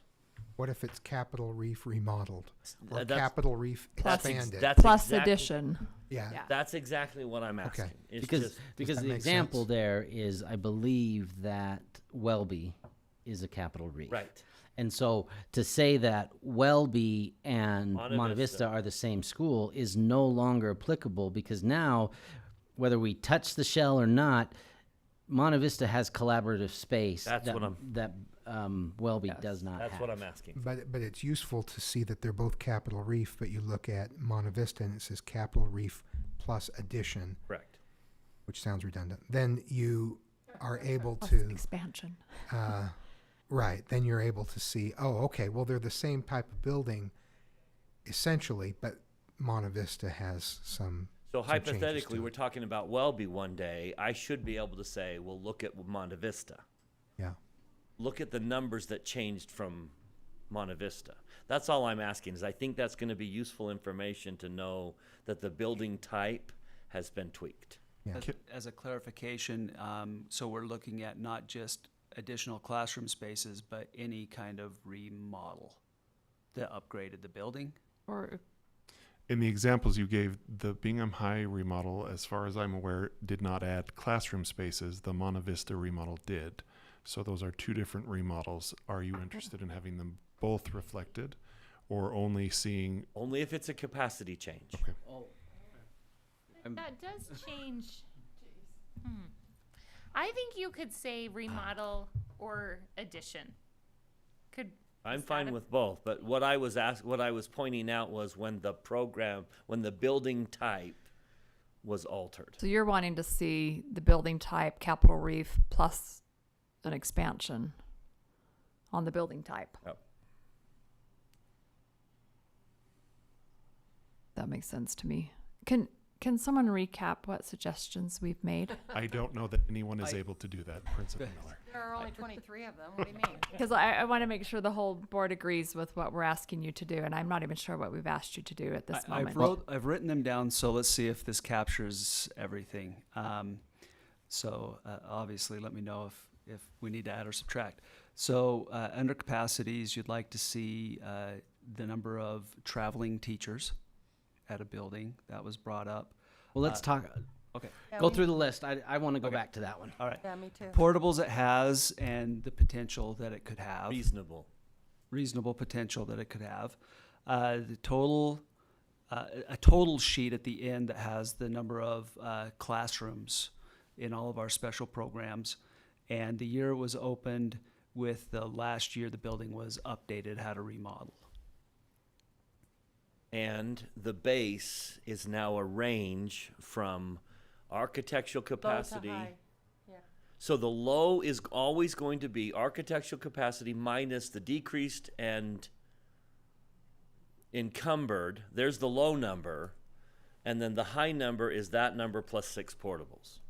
I think we have all agreed that that's the range of green. And extended is the higher of 6 or what they currently have, with extreme being the reasonable maximum. That's Repeat that for me. Yeah, you got to show me what that looks like on here. Well, it will mess up my pretty formatting, Okay. President Miller. But on You don't the, you don't actually have to change the point on to the what it base would number, on the base number, we would present to you a range that shows a building with program decisions at the district level and no portables to 6 portables. Okay. In the extended yellow column, we would show the higher of 6 or what is currently on site if they have more than 6. Okay. In the extreme column, we would have the reasonable maximum as determined in consultation with auxiliary services. Okay. And making a note of the reasonable maximum is 6. That is what has always been here, but there is potential space for 2 more that have never been used and may not be wired or may not be level or not swampland or something.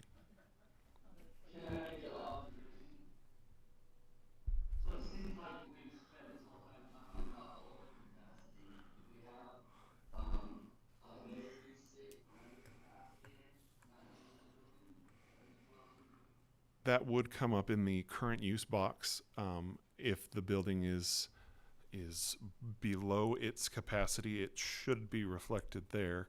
You're putting me on the spot. Let me try and change a number and see. You're fine. So if I change that number, this becomes Joel P. Jensen, and the current use, which you may or may not be able to see, shows it at 1248. The upper limit of the base range is 1378. So using that current use capacity, we could maybe color the number differently if it's lower than the high end of the base. We can do all sorts of fun things, but that would be where you would see that it is currently under. And also, the most current enrollment number is there underneath, showing that the capacity is 1248. There are 820 students enrolled.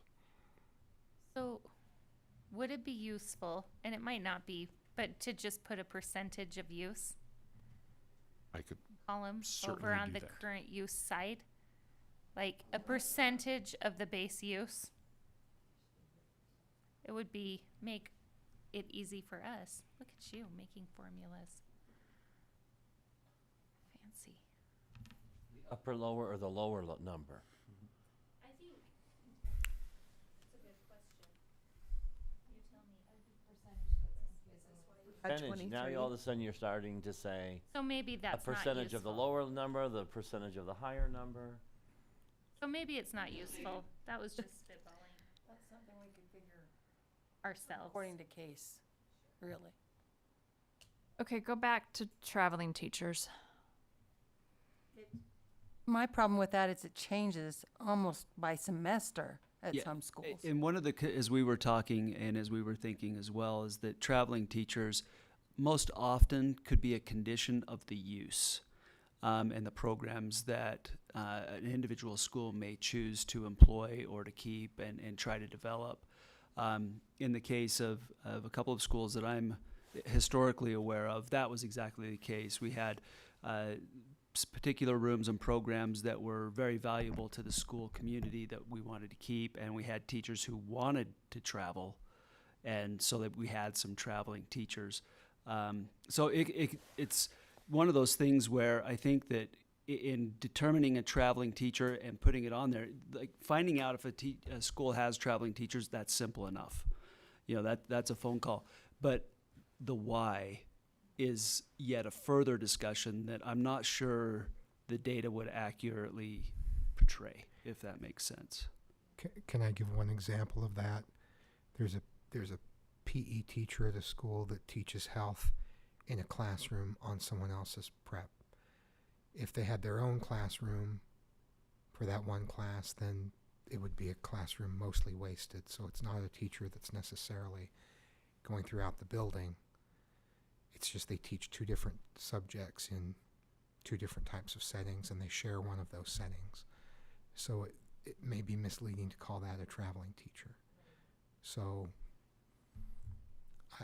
it might be useful just to even on an annual basis maybe just say to the board, at this point in time, this is the traveling situation in various schools. Because I don't think it's prevalent. No. I don't think it's prevalent.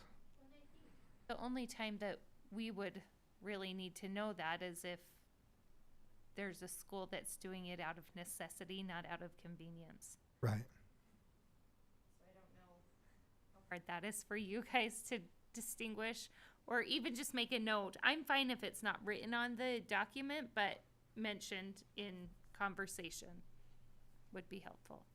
To use the worst English I possibly can, we've discussed could and should. The R may be a question the board would be interested in looking at an individual school on a case-by-case basis when choices needed to be made. So we could tell you what the school could hold. You can decide what the school should be adjusted, but to know what the school are doing, you may need to then invite individual principals to present to the board about the circumstances that they're building. That would be difficult for us to have a continuously accurate data sheet for the board. Yeah, I think it would be difficult to have that number on here, but if we got to a point where we needed to make a decision, we could ask for that information about a particular school. Is everyone on board with that? You okay with that? Okay. So Caleb, let me make sure I understand. You're gonna give us base as a range, but extended and extreme are just gonna be the upper numbers. We could potentially just make all three numbers a range. If the extended was a range, you would start at the upper number of base. And then the math would be determining the upper number of the extended. Right. And the same with extreme. We would basically say the lower number would be the upper number of extended up to where the math adds us to an upper number.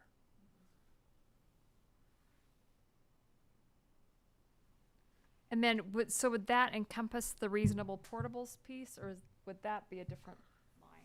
No, that would Item. be that would be in the extreme. Okay. So I have one more. I'm sorry, I just got to think out loud because I'm just trying to give you all the data points that we might possibly ask for in the future. I just completely lost my train of thought in explaining that. Shall we say a stupor of thought?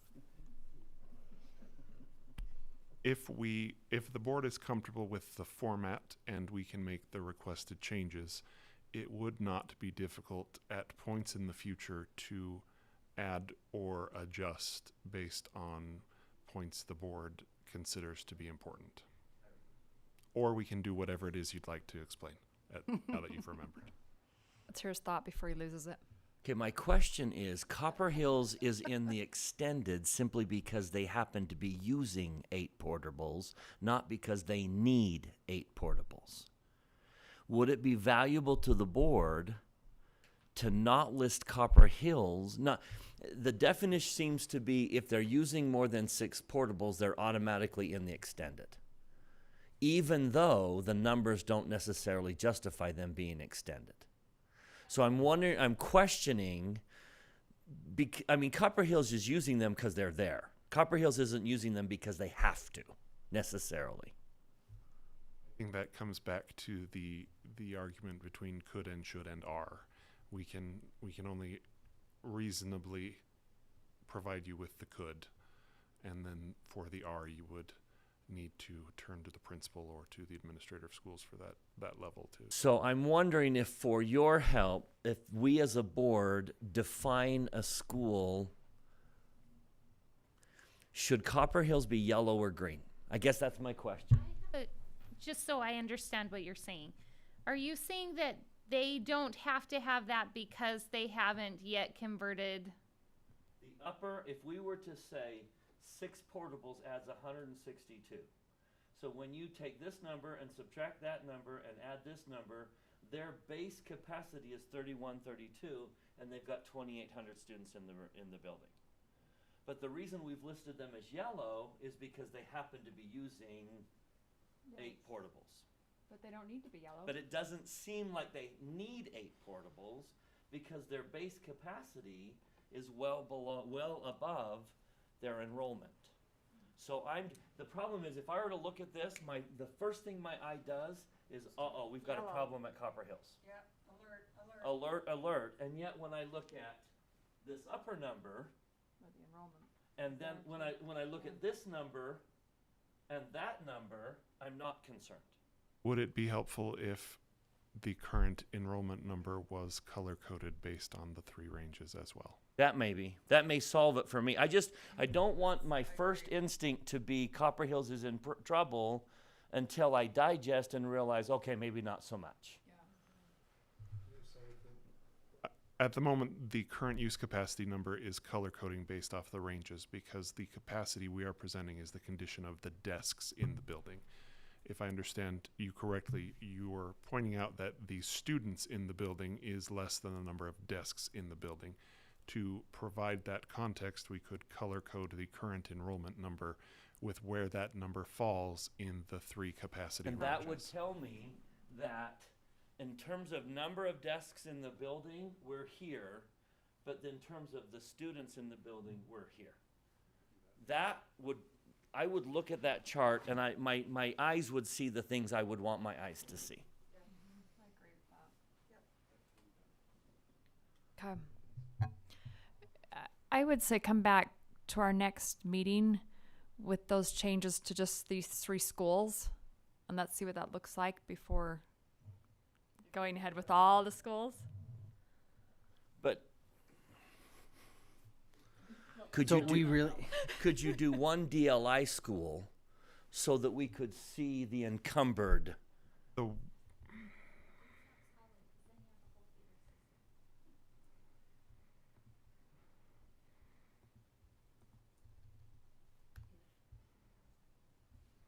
So it would look like that for Fox Hollow. But the 300 is not added or subtracted to the total. I want to see that. I want to just, yep. Because I want my head to say, sorry, those 300 seats are off limits. Once we have the general format, the way the board likes it, in the next meeting, we can, whatever school you would like to see because of how the spreadsheet is set up. Oh, question. And the beautiful thing about that spreadsheet is anytime you got onto it, it'll Right. be live Right. current data as of. It would be a Google hours Drive ago. link for us, Yeah. right? We would just Yeah. like the one we have access to now. So if we're saying those 300 seats are not touchable, but yet there are bodies in those seats and those bodies are counted into the general population, right? Just so I'm understanding that. What we wanted to avoid was a situation where the board might look at this school and say, they're telling me there's space for 1,125 students. They have 943 enrolled. That means there are desks available for us to pocket bus or boundary change. We wanted to point out that, yes, there may be 1,125 desks in that building, but 300 of those desks speak French. But the fact that we're going to change current enrollment to green, that's going to make our eyes happier and we'll be fine. Okay, that makes sense. I just wanted to make sure I was understanding it right. Was that reasonable to come back in our next meeting, which is actually in 3 weeks and not 2 due to the Thanksgiving holiday? Yes. Okay. And then we'll look at these examples again, make sure that what we asked for looks good. And thank you. And I just want to point out how amazing Mr. Olson and Mr. Feston are at this, and how valuable it is to have friends that are spreadsheets. I want you guys to come to every meeting. This must be what cocaine is like, because this is awesome. This is such a rush. Oh. From the recording. I think the audio cut out for a second. Talk about data junkies. Let's. Some of us are data junkies. Thank you. Thank you. Great work, gentlemen. May I just point out that being equally yoked is often when you answer the questions we should be asking, not the questions we are asking. And that was an excellent example of, here are the questions you should be asking, board. And absolutely brilliant. Absolutely brilliant. Oh, thank you, and thank you especially to Mr. Anderson, who helps guide us every step of the way. So, thank you. Thank you. Okay, our next agenda item is our continued discussion on student recognitions and board communications to the public. At our last meeting, we had a rather robust discussion on this topic, covered all sorts of possibilities, and ended with wanting to decide as a board what specific things that we all support as a board of ways that we can better communicate with our public. And then once we've agreed on that, then give Dr. Godfrey direction to consider those and determine if those can be accomplished or if he needs additional resources for those. So the ideas, and Mr. Robinson, you can correct me if I'm wrong, his ideas were a newsletter that goes out that people can opt into, 2 was student recognitions, and 3 was keeping board members informed of upcoming events in their schools. There is a list added to board docs this month of upcoming school community council meetings that thank you to Dr. Godfrey for having that compiled and added to board docs. Question number 1, is that helpful, and would you like to see a list like that monthly?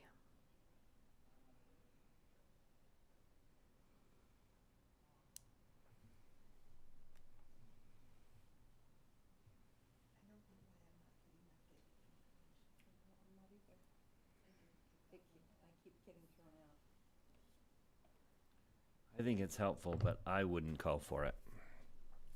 Show me where, what was it under again? Roxanne sent an email with instructions on how to access that. Yeah, it's not under this meeting, right? It's under...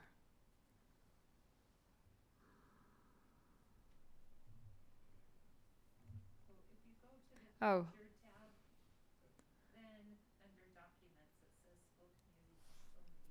Oh, and I just found it under the library tab. Oh, then featured, then school community council meetings. Yes, featured tab. Yeah, I found it in our library.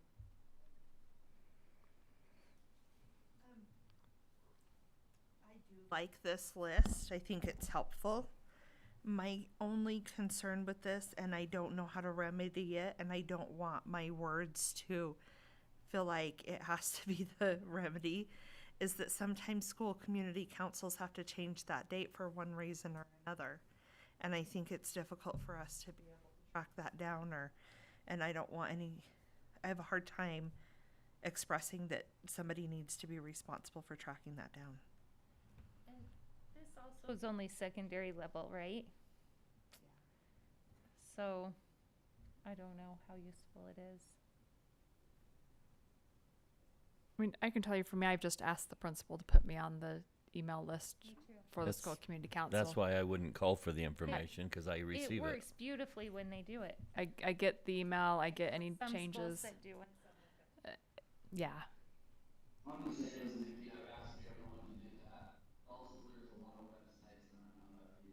Yes.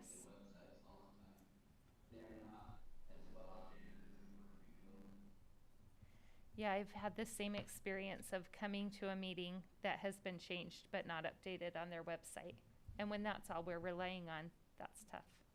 So this seems sixes to me. We could have this list every month, but it may or may not be accurate, and we can ask to be added to the email list of each school. Yeah.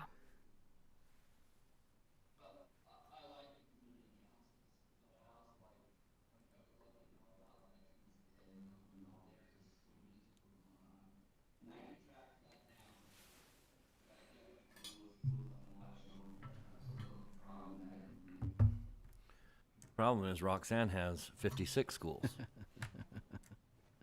Is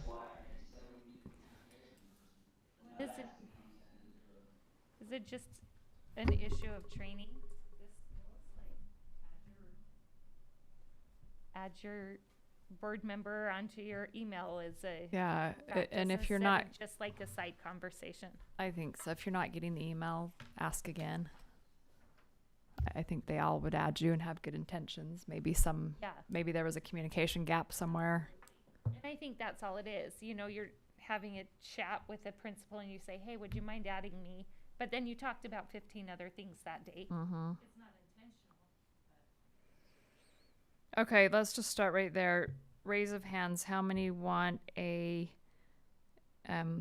this list every month of school community council meetings on board docs? Or would find that helpful? Daryl, are you raising your hand?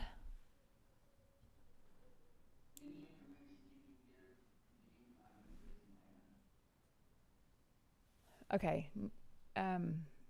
Everyone else is fine without this list. Okay.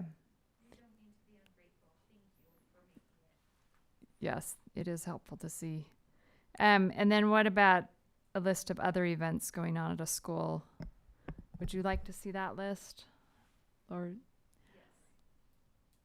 and what specific events? I would like that email that we just discussed. I would just like them to include us on, hey, here's a great event happening at our school. And we'll come when we can. But so often I'm missing them just because I'm not as good as Daryl at reading every school's website.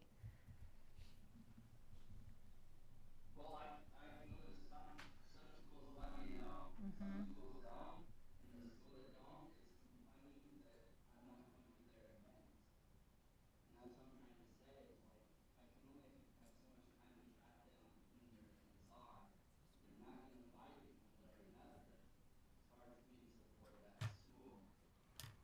I think it needs to be a conversation between you and that administrator. Okay, and then you just kind of leave it there because it is, you've done your due diligence and you've tried to make that happen, but you can only attend the things that you know of. So. And that's where I would say too. I think it's just between board member and administrator to work out. Maybe even just send them an email just as a nice reminder. But I think it's difficult.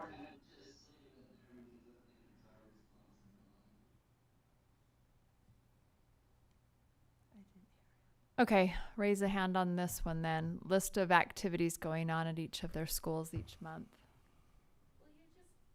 Just so I understand what I'm voting on, are we asking for that to come like on board docs? Like we're asking someone to go suss that all out, or we're just asking principals to include us in emails? No, we are putting together a list of items that we want Dr. Godfrey to make sure to find resources for that to happen. We're saying that this is a priority, that we either want him to possibly hire someone new to do this list or find resources in his organization to do this list. So that this is priority enough for us that we want resources put towards providing us this information. What you're voting for. Versus as board members, we'll do this on our own. How much work would that be? Is there Well, a master calendar you're just looking at, or somebody is calling every school? There isn't a master calendar that would have all of those performances. What we have done in the past is we have asked each school to email the entire board when there are performances, events that the public is invited to, because it also gets tricky to think, okay, so which board members do I invite? And there may be board members that are interested in various events. It means a flood of emails for you as you sort through that. Or if you wanted a master list, then we would just probably make a weekly call to each school and say, what do you have going in the next 2 weeks? And then have kind of a running 2-week calendar. That would take some time. But for it to be accurate and up to date, I think we'd have to just give a 2-week calendar every week for the following 2 weeks and just check it every week with schools to be sure that what we're sending out is accurate. So we can either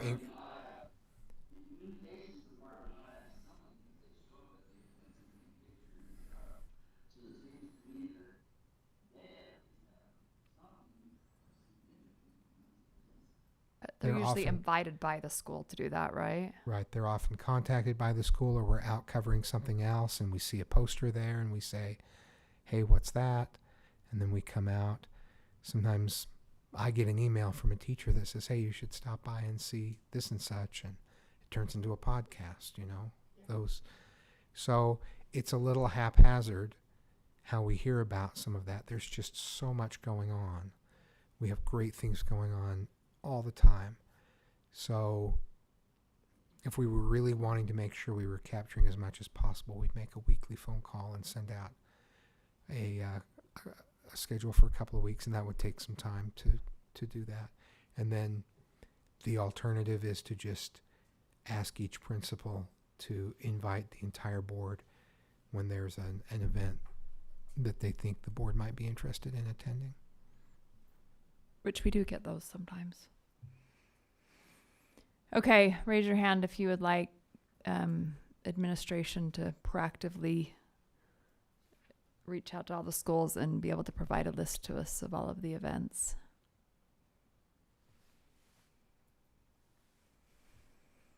Daryl, is your hand raising?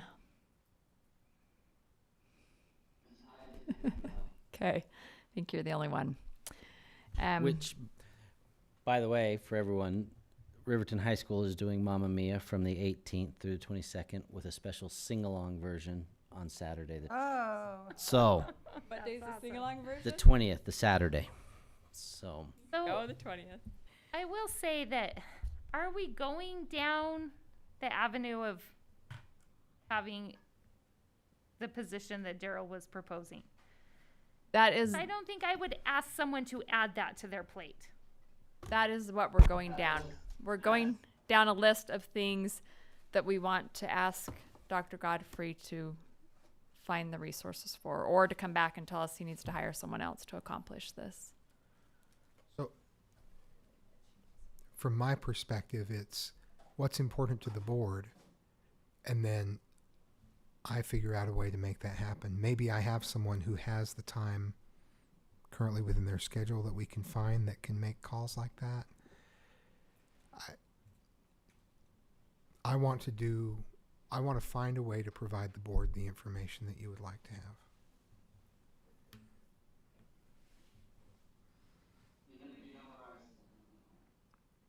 Okay, so far we're at a no on school community councils and school activities. But that doesn't mean we can't, as board members, request principals to include us and email us for those activities and meetings. Okay, the next one was a newsletter. Let's discuss interest in sending out a newsletter as an opt-in. I think Daryl had mentioned an opt-in newsletter that people could sign up to be on the list, and that could go out to whoever signed up for it. And the utility there is that it's going to people who aren't just bringing it home from school, right? This is to people who might not have children in their household.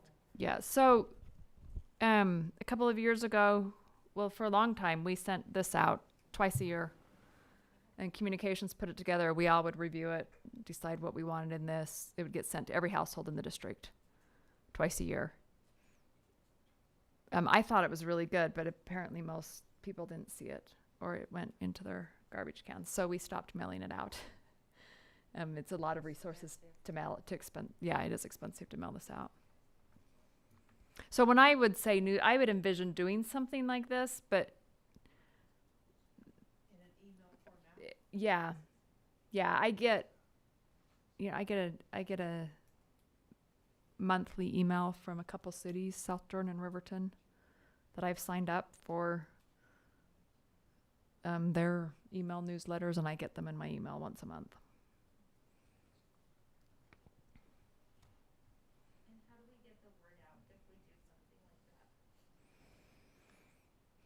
There's a couple ways. I don't remember how I even got on those city lists, but I think on their website they had something where you could sign up. We could also send a postcard to every home, just a postcard saying if you want to be on our email list, sign up. That or send one of these Journals? once. Send one of these once with Yeah. information.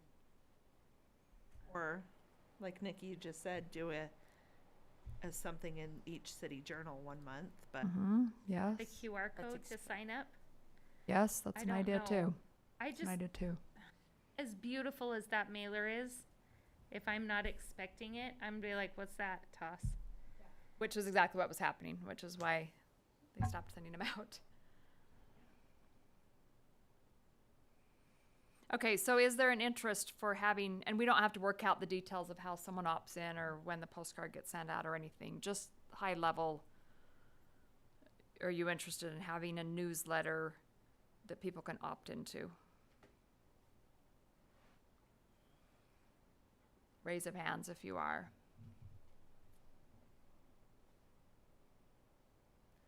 Okay, we've got 4 and Daryl. Yeah, you know where I stand. By the way, there is other districts that are doing something similar. Appleton has a magazine they produced every month. Salt Lake School District has some, Park City does. So we not be the first one. Know that brought up last time. Electronic? No, They're still mailing them?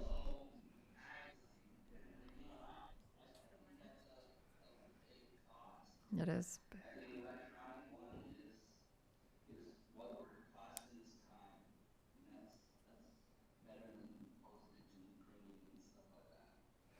Okay, let me ask a question on a, so if we're talking an opt-in emailed newsletter, monthly or quarterly? Or semi-annually? I would say quarterly. I would think say- monthly is too much. Quarterly? Especially if you don't have kids in the district. Superintendent, can I ask you, would it be helpful or not helpful for board members to kind of keep track of some of the things that the board has done that would like to have highlighted on a newsletter? That would be great. I'd love to hear Because those I suggestions. yeah, I think that it's difficult when we're up against that timeline and we're trying to think of everything that we've done. So Daryl, if you have highlights and any other board member, I think that we should email that. Once the superintendent has somebody who will be working on that for us, we should email that information to them and they then And when we used to do these, communications would come with just a really rough draft, and we would say, oh, can you add something about this, or you don't really need to do that, and then they'd come back with the full mock-up. yeah. And I would be okay with doing that, but I just I have the sense that some board members feel as if the things that they want communicated are not being communicated. Yeah, that's a good suggestion. We could need a process for that to be able to give that feedback. Part of my purpose here was to clear up some misunderstandings that people in the community have about our district. Okay, so the board is in favor of a quarterly opt-in electronic newsletter. Yes. Okay, And I like what Mr. Robinson just said about, maybe it's, I don't know if it's news, but clarifying things, following up on discussions that have been brought up. You know, I was shocked during the focus study groups to hear how many times special education was brought up. You know, just a chance to respond to some of the things that are happening. And I don't know if that's a news, I don't know. I don't necessarily want it to just be a recap of what our meetings contained. No, but we could maybe even just put like a little portion of it of things you may not know. Yeah, exactly. okay. And if we need to, we can have a brainstorm session at some point in time about what should be in it. Okay. The next thing that Mr. Robinson had brought up was student recognitions.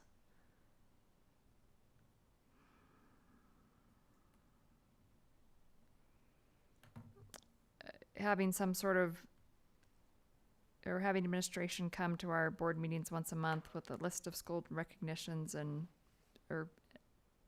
bringing in groups for us to recognize.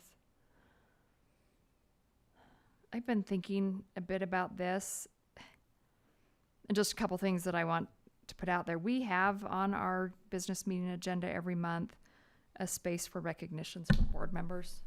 I mean, last month, Mr. Young recognized the Riverton girls soccer team that won state. That was an appropriate, I think, forum to recognize some big accomplishment. So I think that that's available already. And then our superintendent does bring in sometimes teachers, sometimes students, some kind of significant, maybe more unique recognitions. That we have schools come in and spotlight their school. And Another yes, and we invite a school to come in and tell us everything good happening at their school once a month. But it does leave out, and I don't know how many recognition opportunities there are in elementary, but we don't hear from elementaries very often. So this came up because Aaron Rugby won the national championship. My city invited the rugby team to recognize them. My county, Salt Lake County, invited the rugby team to recognize them. I said it in the line that nobody even heard. I asked Coach the other day if he heard me say, because I had no idea. I just think we gotta make out students. That's the problem. Yeah, we'll recognize the school, but what we're doing is bringing in the STLs and talk about the school, and we move on. We're not talking about students. We're not talking about accomplishments of those students. And that's what I'm trying to say is the more people that we can bring into our board meeting, and positively recognize them, the better relationships we're gonna have out in the community. And that's what I'm looking for. My question is, how do we decide which ones? Because I would dare say, with 57,000 students in our district, there is a lot of great accomplishments happening. A lot. Well, and so I would just say, like, Kennington's a good example. They do it in the communications department. And decide which ones they should bring in and they shouldn't. You know, I think bringing somebody is better than bringing nobody.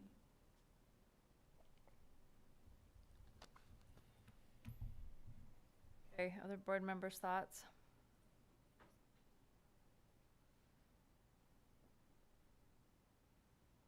I think it's important as well. I think that recognizing our students is always our job as a board. I think if we want to replace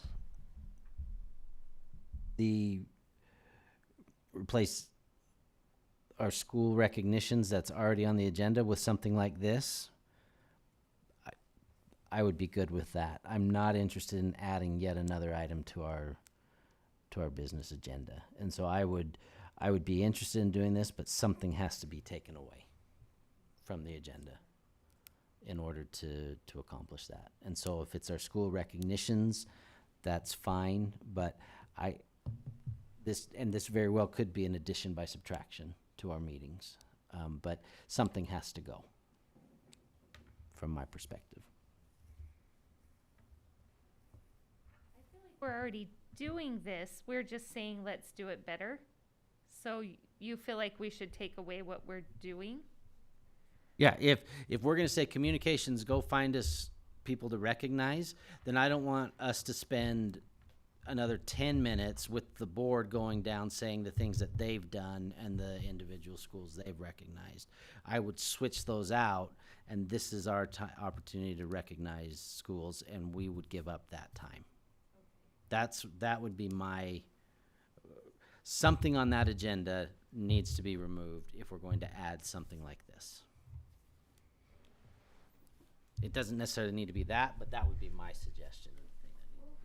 So what would be the idea of just leaving what we have? And then if we as board members want to invite somebody to recognize, a student to recognize, then we can do that. I don't think that's ever been a place where we would have been stopped to been able to do that. Rather than have communications do it? Like, Yeah, I as a board member, would take ownership on doing that if I felt that that's what I needed to do. It's just hard for me to say that's a priority to one and maybe not to another. And then does it become an equity thing? Like, well, my school did that and I didn't get called into board meeting and get an ovation, a standing ovation or whatever.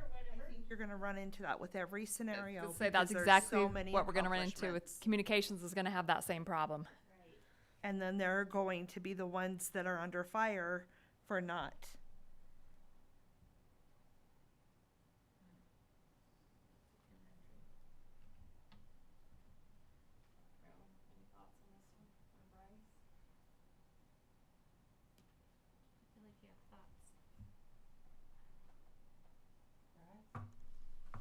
I think it's on the board member to do the recognition.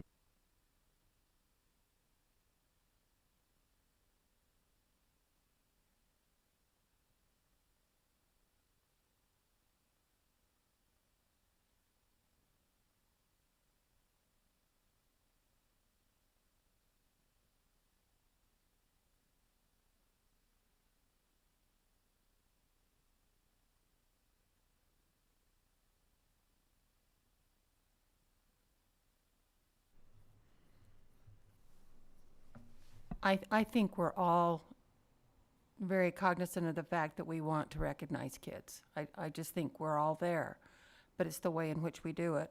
And I have a real problem with not only consistency, but equity. And so I don't know how we remedy that. I really don't. What if there was a group that we wanted brought in to recognize in person, that we run that through the superintendent for the superintendent recognition?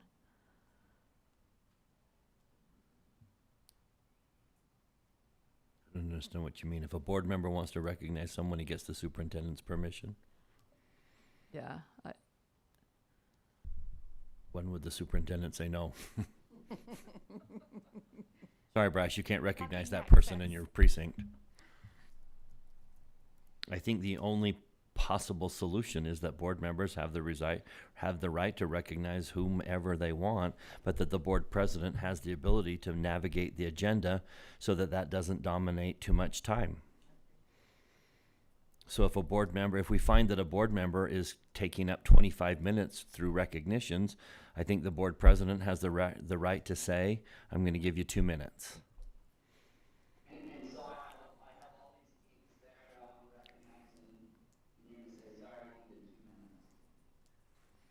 This goes back to the problem. We cannot recognize every single team that and student and individual and group that does something in this district.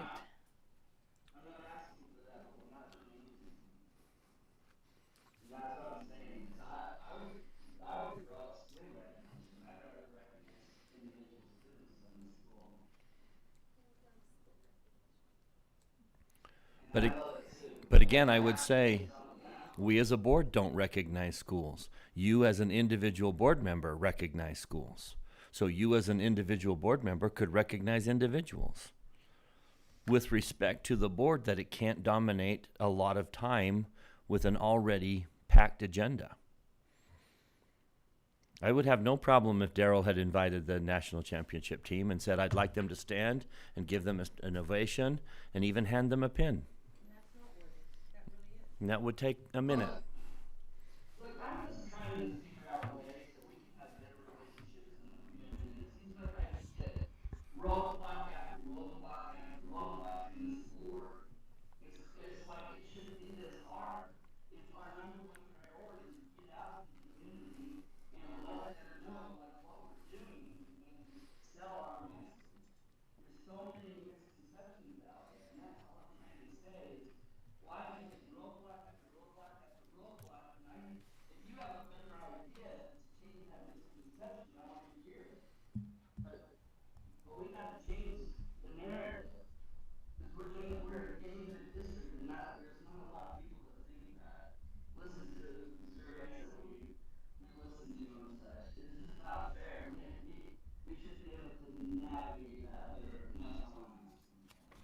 What if we made that a section of our newsletter? Or include, I'm not saying one has to cancel the other, but could we include student recognition?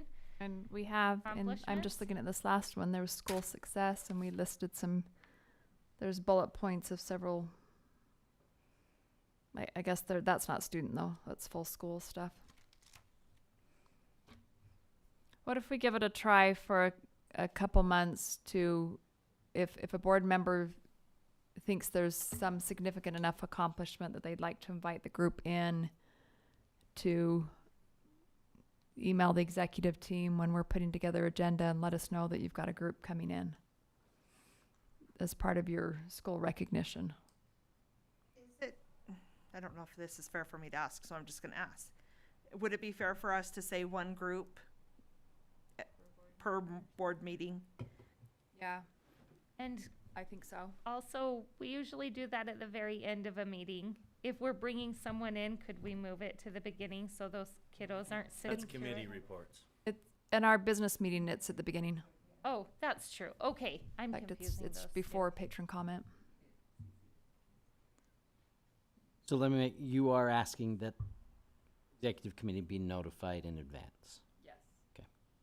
Only if you're bringing a group in. Bringing That- a group. But we can mention whatever.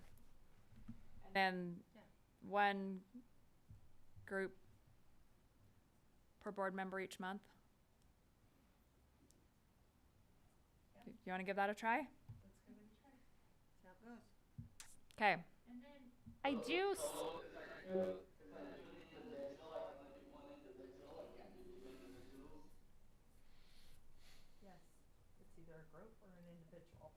In my opinion. One in-person recognition, and you can list the others however you want.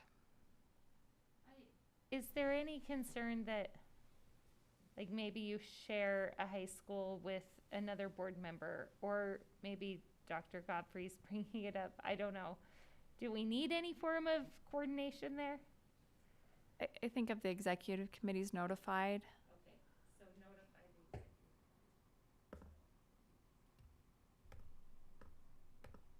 all right, we will give that a try then. So we'll keep school recognitions on there. Board members can recognize schools or students during that time. Actually, it's not even called school recognitions. It's just called recognitions.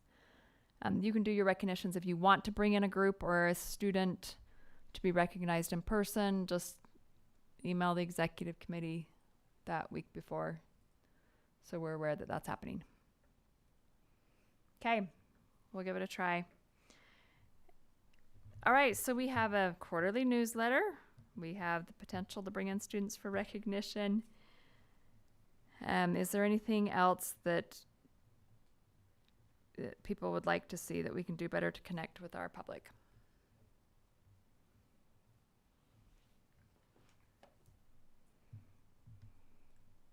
The only thing I would possibly add is an opt-in summary of of the board meeting. Anyone who wants to, you can sign up for the summary to be sent to you. I think that's legit that we have someone who's writing a summary, and anyone who wants to be on that list, we can send that summary out to anyone who wants to sign up for it. And that's the summary we're already doing. Uh-huh. And I can see a lot of our employees saying, yes, I want that. Would you also include that in some sort of, in the same postcard that asks about opting in for the newsletter too? Or would you I would just, like out to everyone or just out to employees or parents? I think I would just, wherever they sign up, I don't know how we send the word out, but I would leave that to superintendent, but I think we would call for an opt-in board summary. And then he can decide how it's, how information goes out. But anyone who wants to sign up for a new summary, as soon as it's available, boom, they get an email that says, here's what the board decided at their last meeting. Wouldn't take much effort because the summary is already being written. Just have to set up some sort of opt-in process. Yep. Okay, thoughts on that one? I don't know why when we send out the postcard about the newsletter, why we couldn't have that be an option too, if they want both.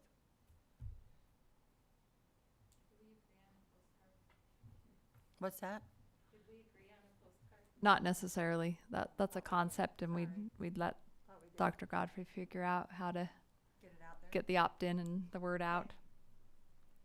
I just say include it on. Okay, raise your hand if you're interested in also having an opt-in for people to get an email of the summary of board meetings. Okay, that one looks unanimous. Mr. Robinson, is your hand raised? My hand's always raised. Okay. Okay. Okay, that's a go. I have one more. Well, I don't know if this applies in this situation or not. I would like to know more often when our district is in the news. If just a lot of times people will say, "Oh, I saw that article about your district in the news," and I like, "What article? What news station?" And I go home and I try to find it. And I don't know how many resources that would entail or how difficult that would be. But is it possible to be notified when we hit the network news stations? She usually does that. We don't send that out every time, but we've sent it out on a regular basis. But we could do that consistently if that's something the board would like to see happen. Not all news reports are staying on the website. That great one that you did on literacy a week or two ago on KSL was not staged. It was an awesome article or a news story, by the way. Yep. Is that of interest to anybody else? Raise your hand if you're interested in getting news stories more just sent to us. All of these options, I'd like to see them included on social media. I mean, sometimes I might not read an email, but if I see a link when I have time to scroll, I might actually open it. So if we're doing a newsletter, can we add it there in addition? And if we're doing a summary, can we add it there in addition to however else you decide to do it? I think it will increase our presence and people will start referring more to I actually think that's a great idea. If you've, back to the cities that I get newsletters from, I get it in the utility bill, I get it by email, and I also see it on social media. Right, exactly. Is everyone, raise your hand if we're going to put out a newsletter or a summary of board meet. Do you want a newsletter to go out on social media? I guess I'll take them one at a time. Yes. What about summary of board meetings? Do you want that being pushed out over social media? I mean, if we're sending it out as an opt-in.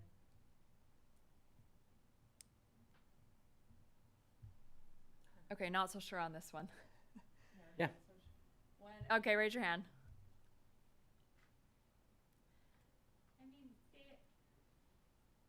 I don't know if it's consistent or if it's an algorithm thing. I don't know that I always see it, but sometimes I see a message saying, "Oh, there's a board meeting tonight. Here's the link to the agenda." I mean, I think it's down the same vein. I could vote for that. Okay, so we have 4 on social media for summary of board meetings and the newsletter. Daryl's hand's always raised. I'm guessing Daryl's hand is raised. My hand is always raised when it deals with communication.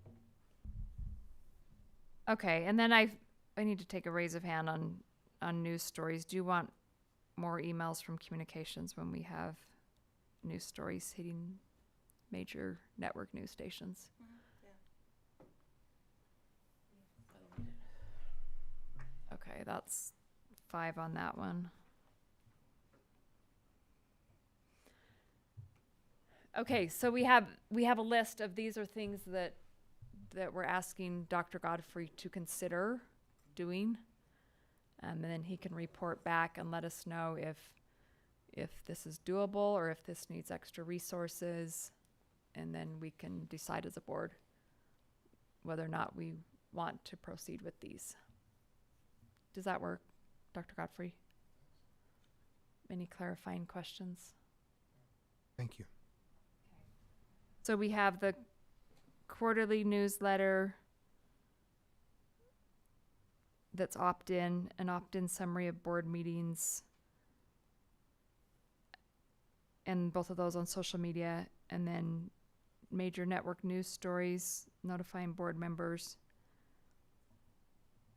And then the student recognitions thing does not go to Dr. Godfrey. That just goes to us as board members to notify the executive committee when you want to invite an individual or group in. Okay. Thank you. Our next is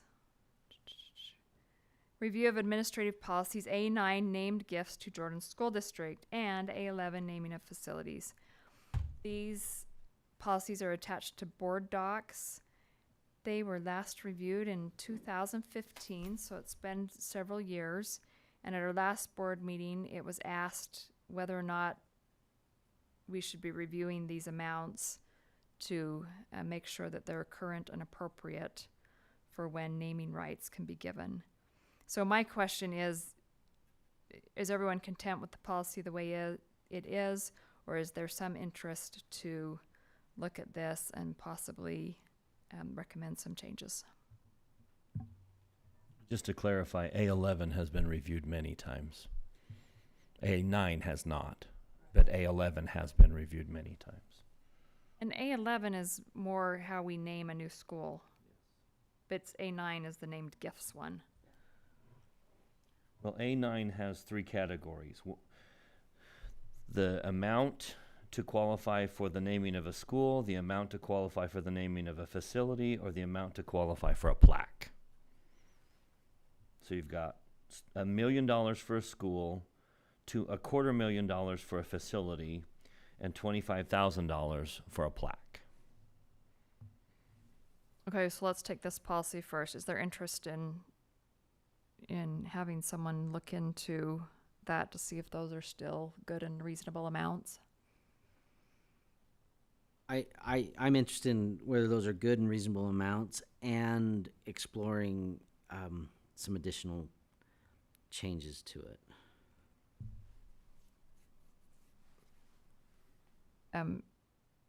Are there specific reason or specific changes you're thinking of?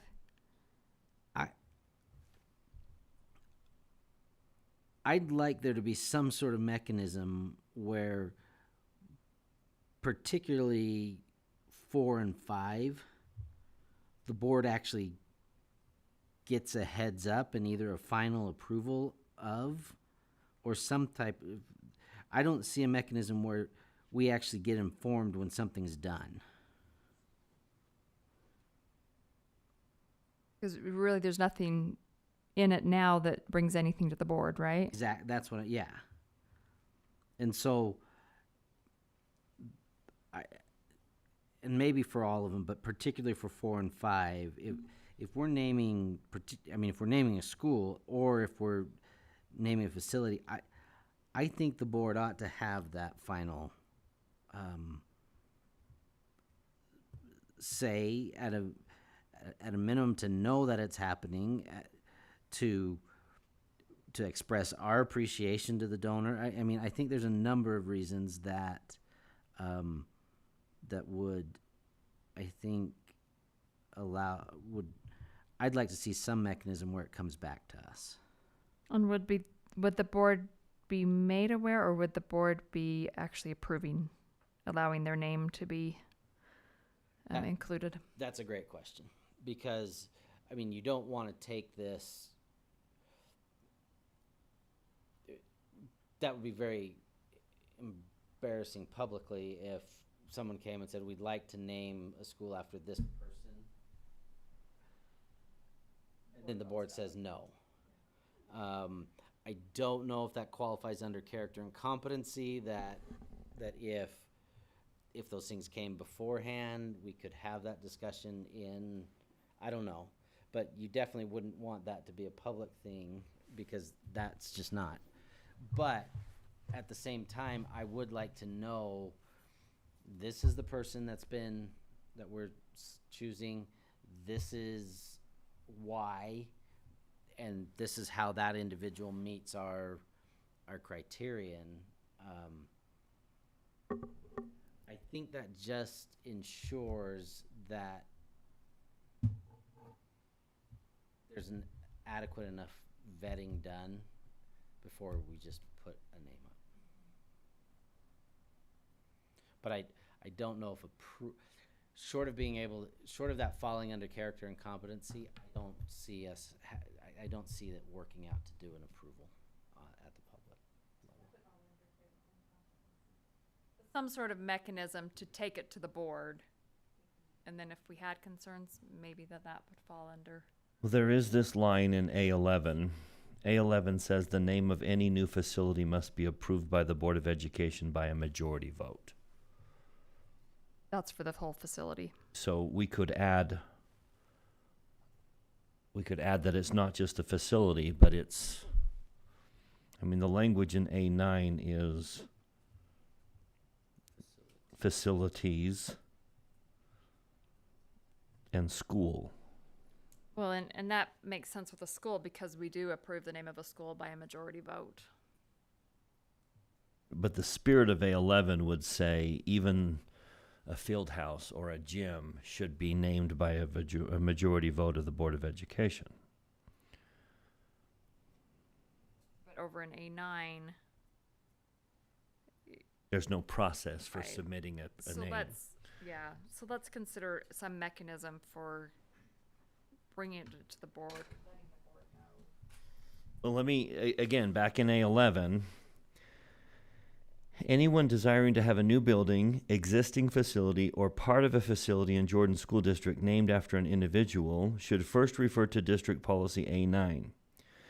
If unique circumstances exist that would compel the Board of Education to consider naming a district facility or a portion of a facility outside of the scope, the guidelines listed below must be followed. The process for the naming of any existing facility or portion of a facility must begin with the building principal or building administrator.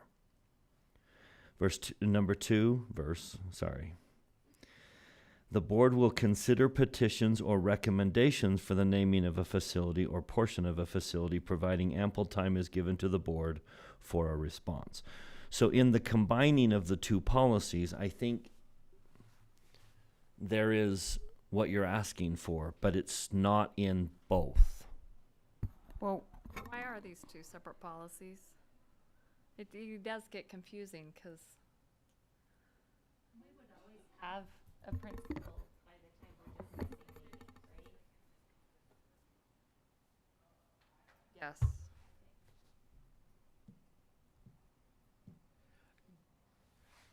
Correct me if I'm wrong, there have been facilities named after individuals that The board didn't approve. never got to the board. you're correct. You are correct. Yes. And there have been facilities named in violation of district policy. With appropriate administrative action following. But you don't undo the naming at that point. That's, yeah. No. Well, and in answer to Tracy's, Ms. Miller's question, I think these are two separate policies because one is the naming of a school that we've just built, and the other is in the name of a donation. So I think they're two very separate things. But they reference each other and. Right, and I think in 9, if we did say reference A11, that might, clarify it. I don't know. So, it sounds like everybody is interested in reviewing these policies and making some changes. And Mr. Van Komen, did you have anything to add? I just was going to say, I think that it's difficult. I think that there's some ambiguity between the two policies, so I think they are worth revisiting.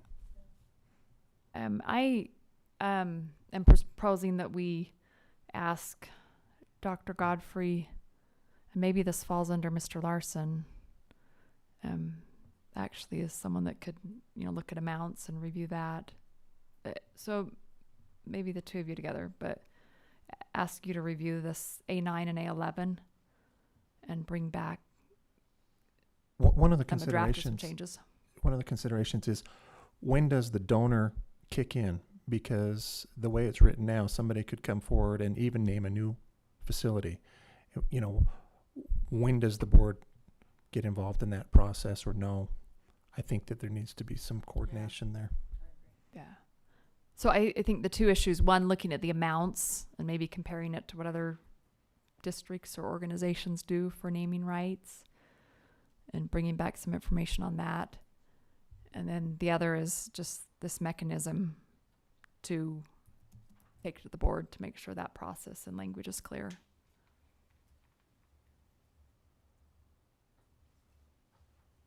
Like to see a combined policy?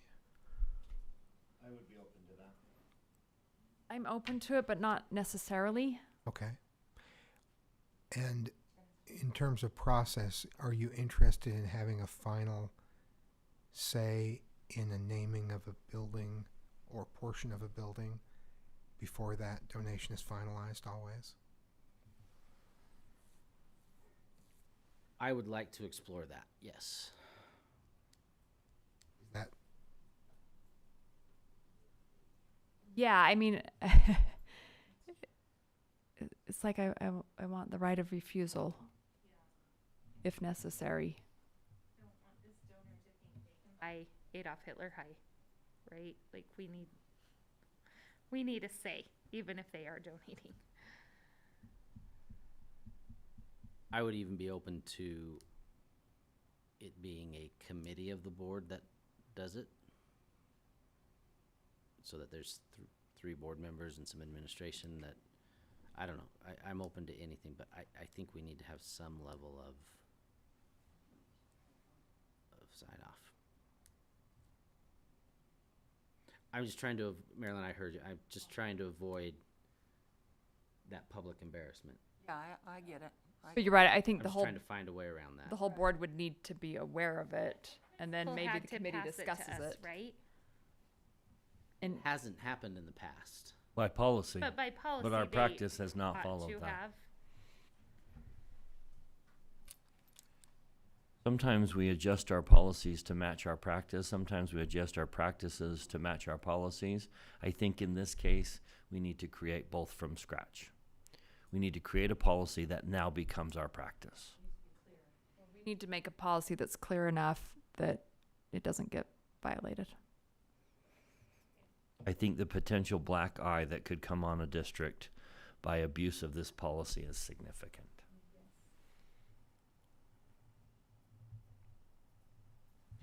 And I can't wait for the donation to come in that is of such significance, and the person's requesting that we name the science labs after them.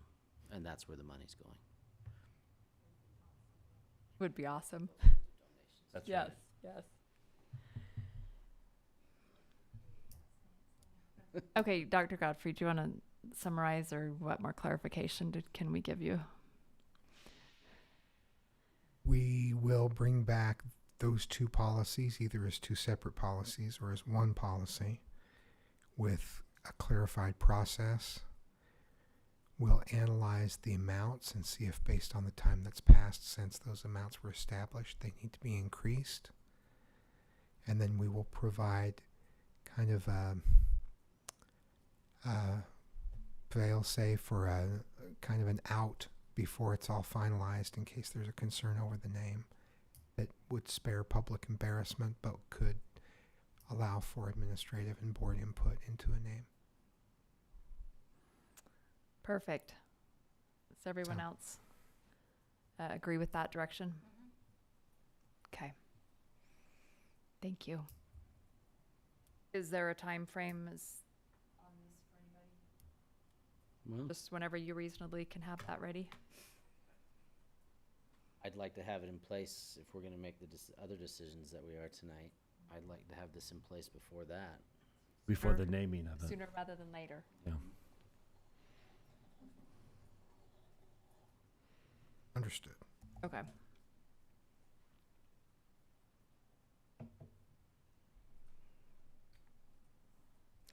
Okay, thank you. Next agenda item is continued discussion on GP 109, construction of the agenda.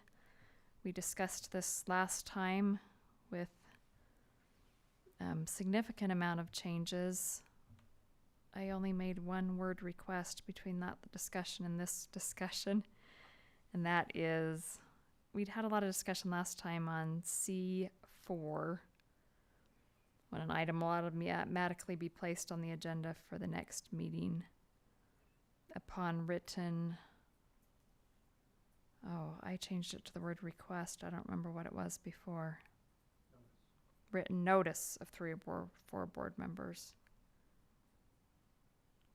I changed it to request to be consistent with the requesting that is happening in A, when you request an agenda item.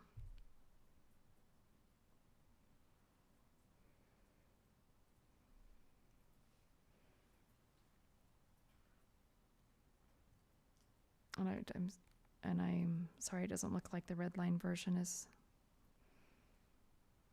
on. It's just the clean version that's on right now. But if you want to go back up to the last meeting, you can see the full red lined version.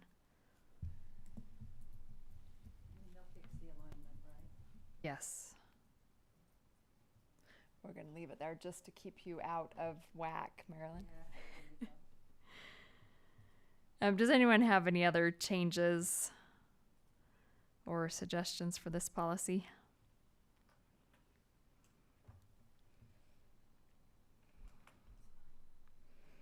Okay. We'll have that ready for a vote at our next meeting.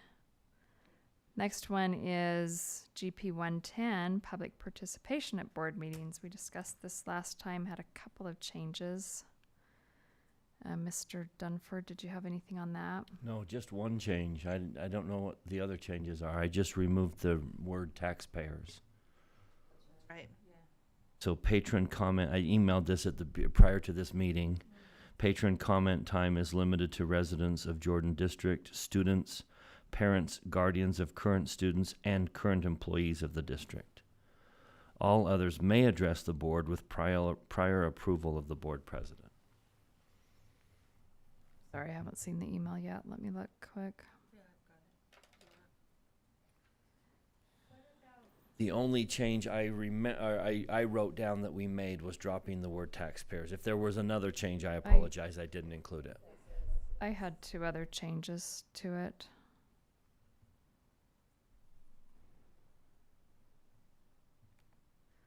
Let me go back to my notes from last time.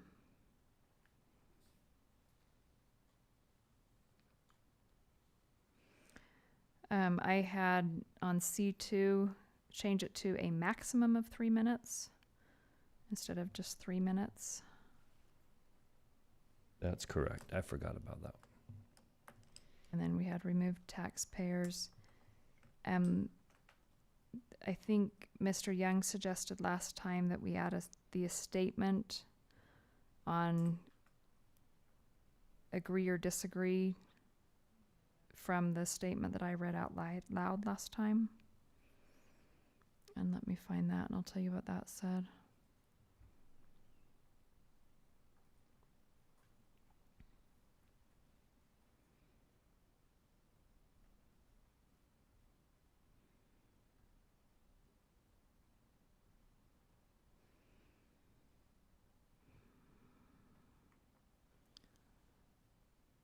That said, silence by the board on an issue does not suggest support or opposition to the message given.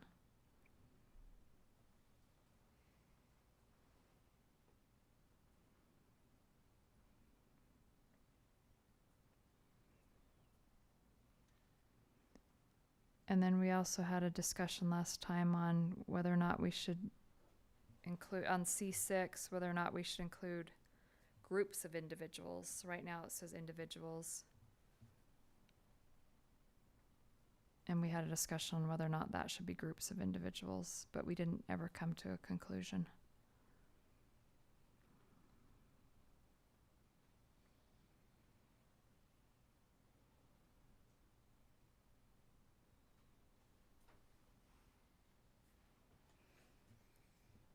Can you get a draft document to us of all of those changes that were recommended last time? Yeah.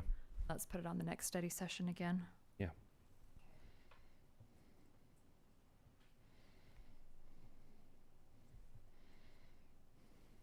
So as I'm just writing these down, speakers will be given a maximum of 3 minutes. We're adding a statement to C that public comment is reserved for the list. And then you want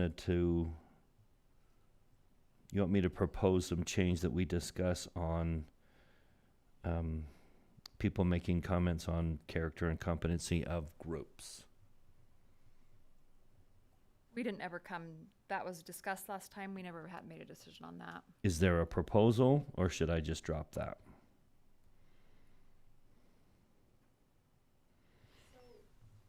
The main purpose for creating or for adding groups is so that people can't just attack like the board directly or a specific staff or something like that.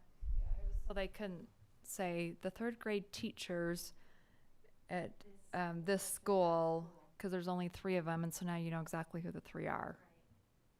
That's kind of what we were thinking on group, but I don't know how to word that, because group could be every teacher in an entire school would also be a group. Right, so I don't know how to word that.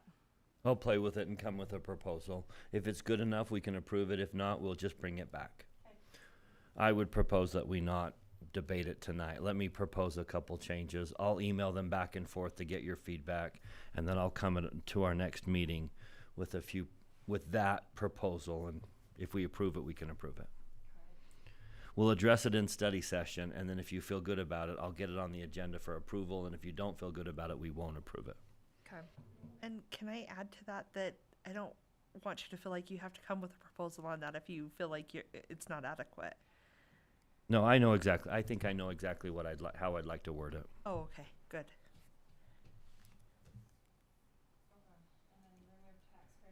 Statement on agree or disagree. Yep.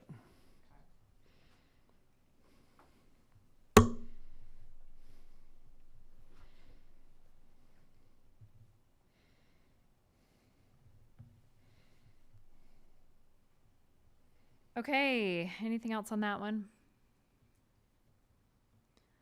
All right, let's go to board member, committee, and superintendent reports and comments.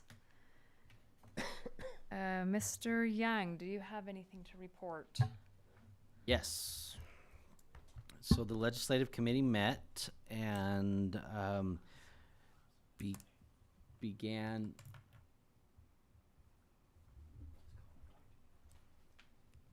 the legislative committee met and began to work out a game plan for the 2022 legislative session. In case you have not been watching the news, the legislature is in session right now, special session for a couple of issues, redistricting and naming of the university that is in St. George and a number of other issues, but nothing school related of any significance. So we are starting to put that game plan together, are interested in hearing from the board.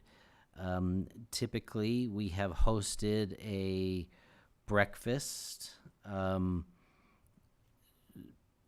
a little bit before the actual session starts up, where we invite the legislators who have areas that in our district, and we just have that breakfast as a kickoff.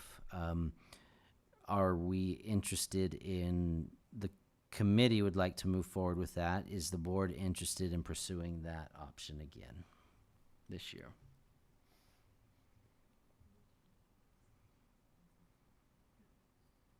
Is that a yes? Yes from me. Okay. We have a number of touch points throughout the session where we're able to make contact with our legislators. I wrote them all down and left those notes at my office, so I'll report on all of those touch points, but we thought it might be nice to add one more to that, and that would be where we host a lunch at the Capitol during the session, where we would reserve a room there at the Capitol, have lunch brought in, and invite our legislators to come and have lunch with us. This would be separate and apart from all the other touch points that we have down the hill, some of those other points. We would need to get moving on reserving a room and starting to kind of work out those logistics. How is the board interested in us pursuing? And on that, everybody, all the board members would be invited to come and be a part of that lunch. Obviously, it would be down at the Capitol. We'd work out other guests that we were interested in inviting, but obviously all board members would be invited. Is that something we're interested in pursuing? Yes. Very much so. Okay, then we will get Is moving. that typical? Is that common procedure that they would take time? I mean, is that just such an overload on their schedule, or is that normal? It's going to be a bit of a unknown. They do have emergency meetings that get called. Other people are, offering those types of opportunities throughout, and so we don't know how it'll be received. If we get it on the calendar and get it out, I think the better off we are. But you don't know if a caucus meeting will get called or if something else will be done. But certainly a lot of other interest groups do host similar events up there. And there is USBA Day on the Hill, which would also be opportunities for board members to have lunch with their legislators.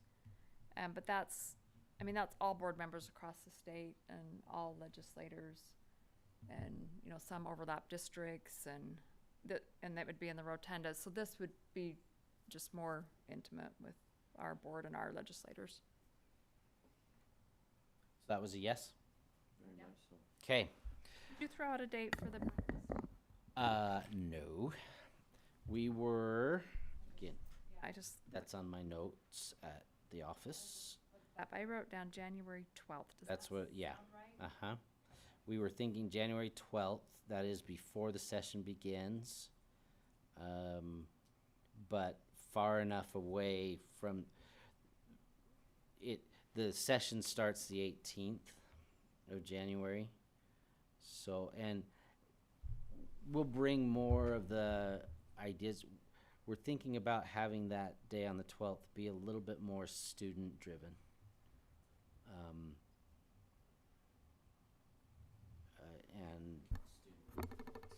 Any idea where yet? Yeah.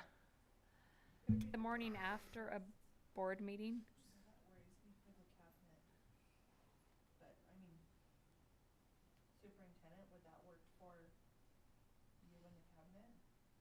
We can work around that. I appreciate that, but we can work around it. We're thinking about having it at Hillcrest High. Show off the new building. Yeah. Yeah. Did you speak in the committee meeting about, in the past, we've had, invited our SBO presidents to a luncheon? That was one of the touch points. Yeah, Okay. like we have about, like, I'll bring that to the next meeting. We came, there was about at least 10 different touch points. Okay.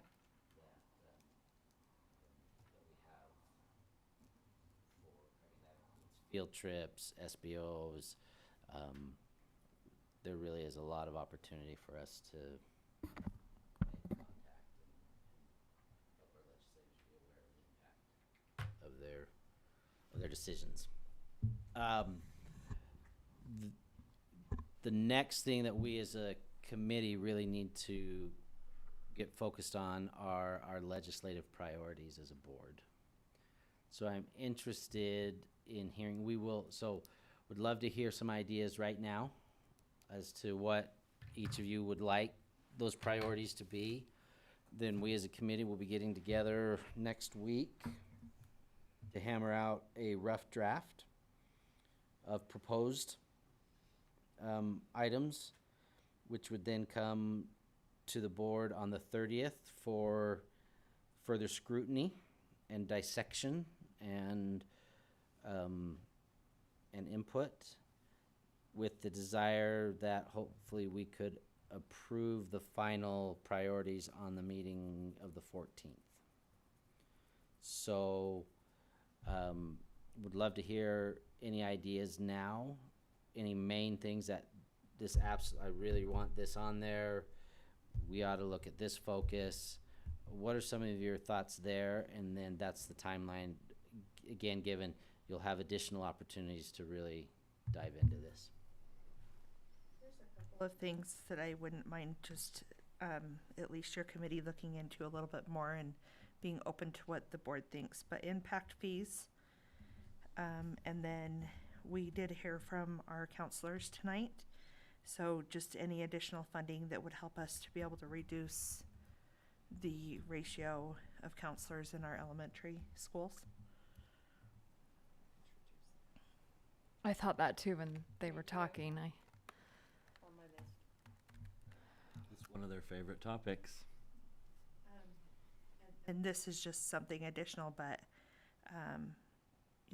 maybe any information that we can gather on transportation, our shortages on, maybe getting the full funding for transportation. Some of that information would be nice.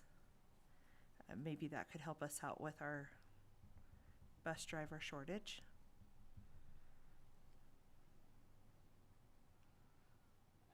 One of my top priorities for this year is just staffing, how to address staffing shortages.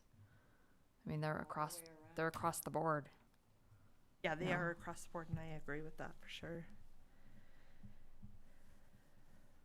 I have 3, and I feel very strongly about all 3. Impact fees, and impact fees for education. Those are my 3. Can I make that as the 4th impact fees? So I would be here's what I would willing. love everybody to think about on impact fees. What are we willing to give up in order to get impact fees?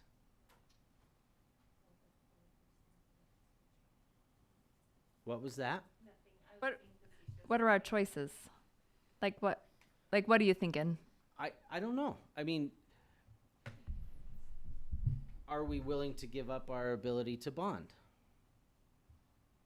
Are we willing to cede control over dictating what our buildings look like? If we're going to have a serious discussion, they're going to want something in return. So what is it that we're willing to give in return to get the right to add an additional tax to our people? What accountability are we going to be willing to abide by to say, yes, we want the right to tax new buildings coming into ours, and here's how we're going to be accountable for that? That I would love for that to be part of the discussion with impact fees.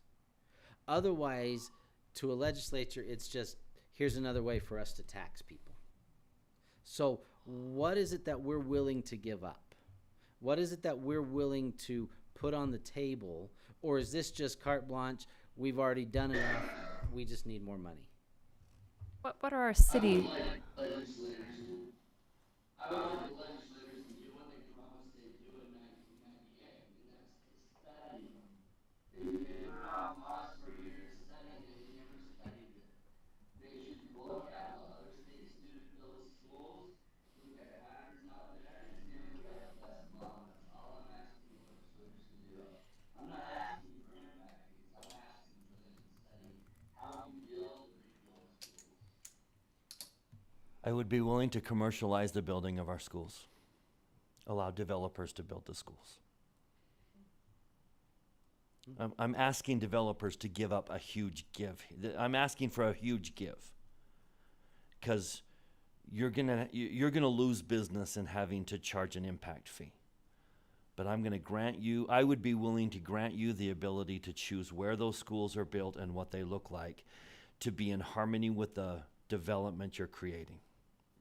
I would be willing to partner with developers over the building of schools.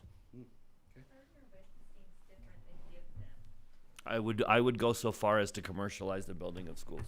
And we're not, I mean, that's exactly, I'm just, I would have to do to answer that is I would need to do a little bit more investigation on my part to look to see what other states are doing. I don't know how many states we are down to that does not. But the last time I checked, there was only 3 states that did not give impact fees, and we were one of them. I don't know if that is still the same. So that's something I'll have to look into as well. Case in point, I think the Miller family in developing Daybreak might be interested in building their own school. You build a school, we'll administer. that's a hypothetical. Just a You're not- hypothetical. yeah. I'm just simply Yeah. saying that's where I would be willing to go with that discussion. To sell it to developers that you have a greater hand in the building of the schools. A greater hand, again, feels different than saying, yeah, we'll take whatever you give us. Because I think we have experts in the field, right? We have teachers who have experienced what our schools need to be. And I would not want to throw out that wisdom because a developer doesn't think it looks snazzy. We don't, I mean, we don't need to, that's exactly what that, when we get to the impact fees discussion, that's what I'm looking for. Is if we're asking for a new way to tax people, what is it that we're willing to give in exchange? Is it a new way? That's my question. For schools, yes. It's a new tax. It just doesn't feel new. It just feels like we're catching up With who? with all the other states. But it's new to Utah. I mean, it's a new tax for the people of Utah.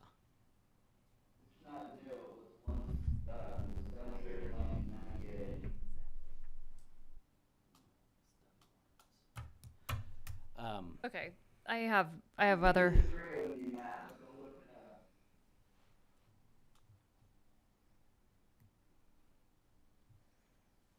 Did you want to? Go ahead. Do you want me to jump into other legislative priorities, or did you want to finish this discussion? No, I think that's exactly what I'm Okay. hoping for, so. Okay. So my priorities, one is our health and well-being of teachers. That's just been prime on my mind lately, and all of our employees, but particularly hearing that the stresses this year are really high for teachers. Staffing shortages are a concern. And then another priority is local control. I just want, our legislators to know as a board that we want local control. We saw an attempt last year to significantly change the amount of control a school board would have. And I think we need to assert ourselves in that and, you know, just express our willingness to take ownership for decisions and keep things local. The other thing I'd like to see is an inflation adjustment to property taxes. That adjusts with inflation without us waiting 10 years and then going, oh man, we've got to raise it to make up for 10 years worth of not. And I think this is just probably a given. I would hope all of us would wish that the WPU would come in really strong.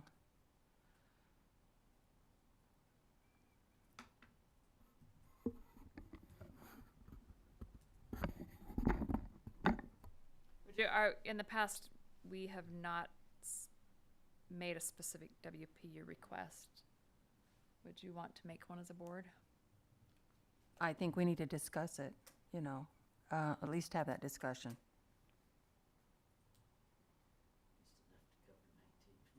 Yeah. Ongoing.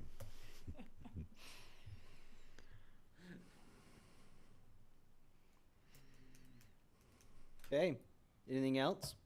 If you think of anything between now and we are meeting next Tuesday, the 16th. So if you think of anything between now and then, don't hesitate to email any one of us, and we will bring that to the committee. Yes. Is along the lines of staffing shortages, but the current law won't allow a retiree of a school district to work in any school district for a year. So when somebody really awesome retires, we can't ask them to be a substitute. We can't ask them to be an aide. We can't ask them to do anything, and I think that's harming us. They can be a board member. I think it's harming cities as well with their problems as well, because it's for all governments at all levels, and I think it's just tying our hands unnecessarily.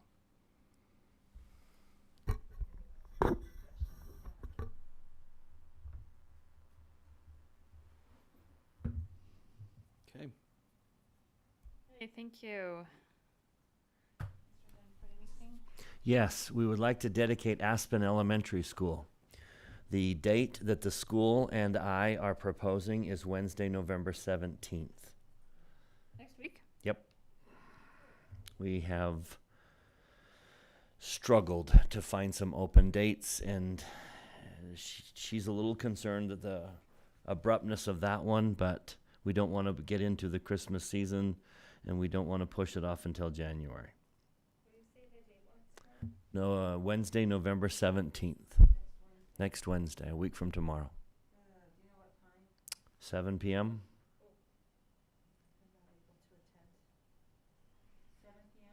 Yes.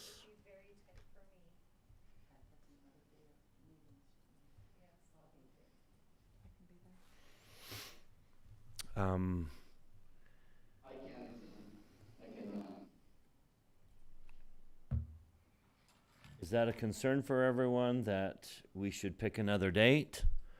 That is the best day for the school. Who would we need to invite? We've already invited Mayor Ramsey, who cannot attend on the 17th, but is willing to pre-record a message. So we've already sent out. No, we haven't sent anything out. We're waiting for board approval.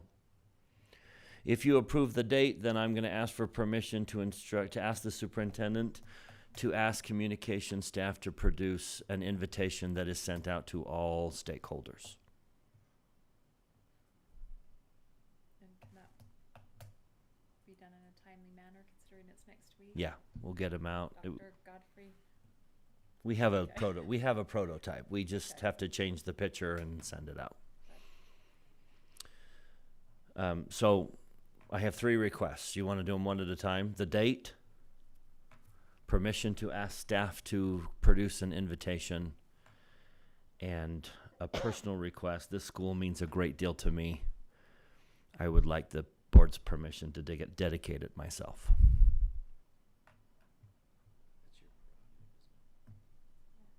We just would like your nod of approval.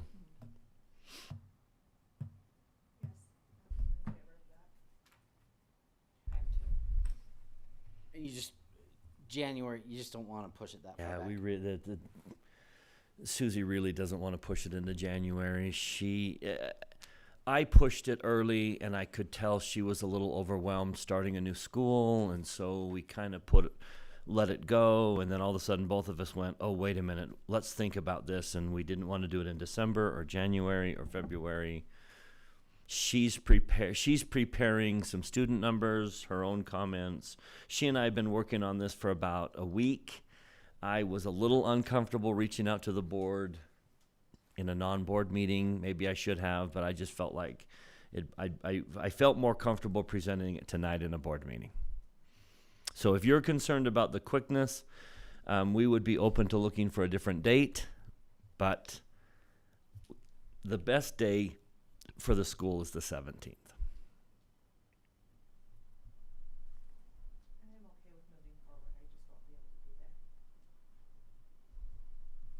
Okay. I prefer name day, but I'm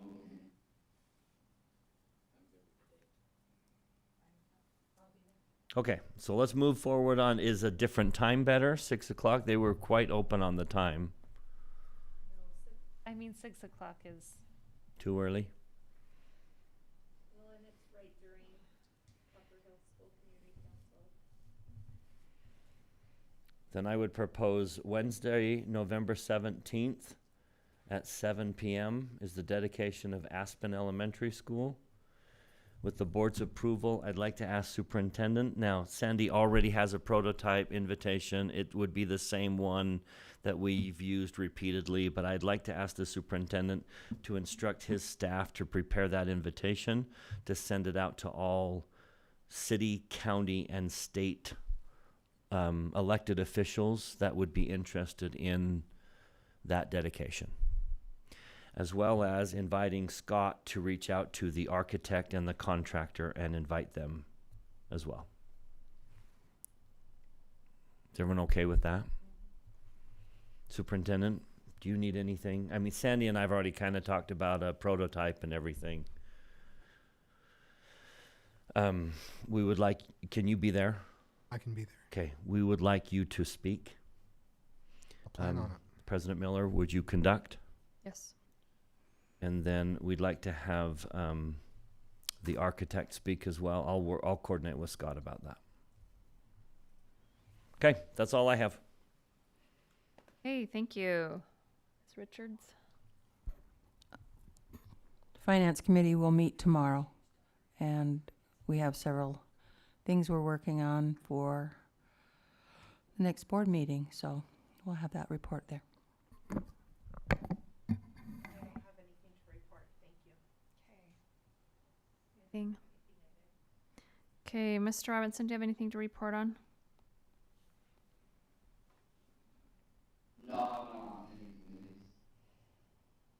I believe you are, but Are you going to be? Are you going to be virtual tomorrow?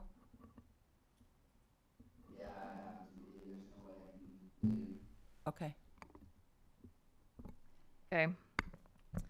And just as a reminder, these aren't just reports for committees that you're chairing. They are also reports for committees that you may be representing the board on. Okay. We have next is a special business item. Bingham High School baseball I had some. Oh, superintendent, I skipped over you. I am so sorry. That's okay. That's okay. Dr. Godfrey, report. Yes. We had our second principal meeting of the school year last week, and we're doing those meetings thematically this year. So our first one was communication. Our next one will be human resources. The one after that will be finance. This month's was social and emotional wellness, and that was focused on students and employees, and talking with principals about ways to improve that at their school. There were discussions. And all of it aligns with some of the things that we're doing that McKinley talked about. He had a presentation with screen after screen, dozens of the things that we're doing as a district. One of those is, of course, Second Step. And I did want to talk about that. I appreciate the concerns that parents have brought forward in board meeting. We take those concerns seriously. One of those was about a link that was completely inappropriate that was included at one point.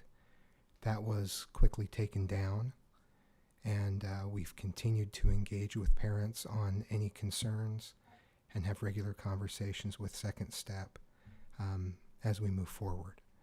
So Second Step is one of those components, but the principal training, the things that McKinley talked about. Another that is Dave Kozlowski. I talked with Dave Kozlowski recently. He presented to our administrators at the beginning of the year. He also presented to teachers, and he created lessons that teachers are using throughout the district. We're going to send out a refresher on those lessons. He has classes at Harriman High School that he's holding.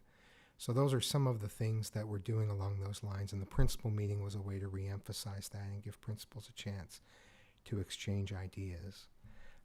With social emotional learning and social emotional wellness being the top priority for ESSER funds for both our employees and our parents, it's just something that we continue to talk about and provide various ways to access that, and continue to look for ways to involve parents in that process and to continue to improve that process in every way that we can.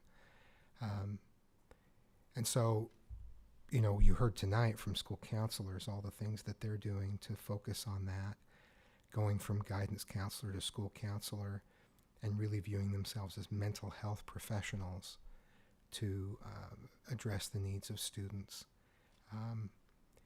We also have created a protocol recently for employees to get some help if they need immediately from some school staff.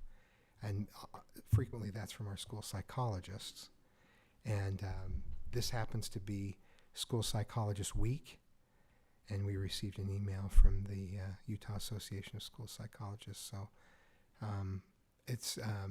so I want to express appreciation to them too for the work that they're doing to help with social emotional wellness and social emotional learning in our district. We've seen a huge positive impact from having a school psychologist in every one of our elementary schools. It's similar to what school psychologists or what our school counselors talked about earlier. It's when you have that help at the elementary level, then it helps with the behaviors and it helps going forward. So I just wanted to, since that was our theme for this month, kind of reemphasize some of the things that we're doing to continue to improve our practice and make more and more options available. And then the other thing I wanted to report on is that I had the chance to go to the state marching band competition for the first time on Friday. I learned a lot. I was fed by parents from Harriman High School. That is a well-oiled machine. They all serve. They have about 130 students in that program. Every school did an outstanding job. They all looked a little bit different. There were lots of principals down there in support, tons of parents. I saw a group of dads from Mountain Ridge with very colorful shirts together. You could spot them a mile away. The various ways that parents and administrators and teachers were supporting students was really exciting. At one point, when all the 6A schools were on the field at the same time, there were 1,500 marching band students, not just from Jordan District, but it's a pretty huge operation. So anyway, hats off to everybody involved in all of that.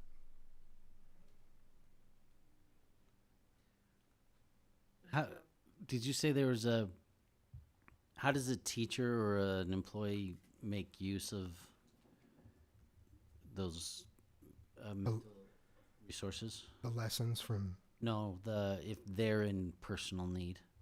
Oh, it's that we've established a protocol for school psychologists to be kind of a first triage, kind of a first contact with an employee if they need that. So how does the employee know to engage in that? We've talked with school psychologists about a protocol for that so that school psychologists can share that with their faculty. If you need any help, come and... Okay. So if you quizzed employees about whether that was an option, or if I have someone saying I need help, then, well, if somebody needs help, you can tell them to start with a school psychologist if they're comfortable doing that. Now, another thing that we put out is EAP, Employee Assistance Program, that's through our insurance, through Blomquist Hale. yeah. The reason that we talk, there was a question at a certain point earlier in the year about whether it was appropriate for school psychologists to help an employee or for an employee to approach a school psychologist. And we established a protocol where that can happen as an initial contact, because there may be someone in crisis during the day. It happens on occasion, and then they can walk right down and get that help immediately. Fulvia Franco does an incredible job of training our school psychologists and providing monthly meetings and support. And that was just part of the conversation, is to clarify that process so that school psychologist doors are open to employees who need that. That wouldn't be on a regular basis necessarily, because we have Blomquist Hale and other employee benefits that would kick in. But the school psychologist can be a first contact, a first line of defense if there's something that's happening in the meeting happening during the school day that it requires immediate attention.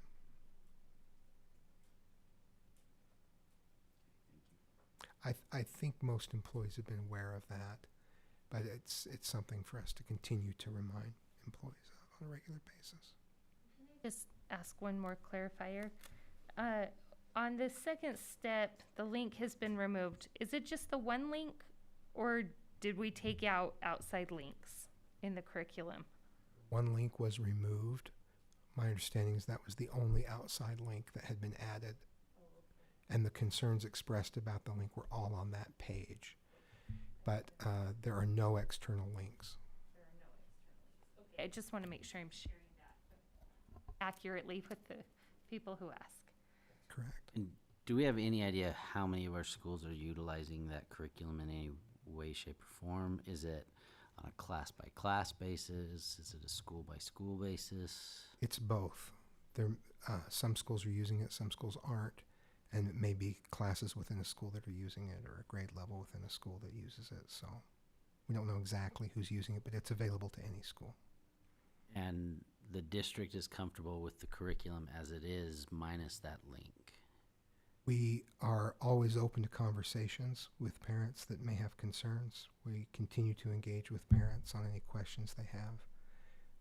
But we haven't pulled anything recently, but we have continual conversations with Second Step. We have since it was implemented. My understanding is we're making it completely available to anybody who'd like to scour it.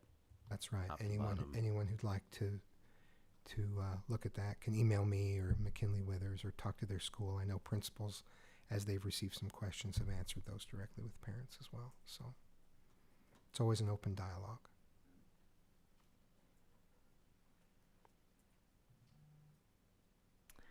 Thank you.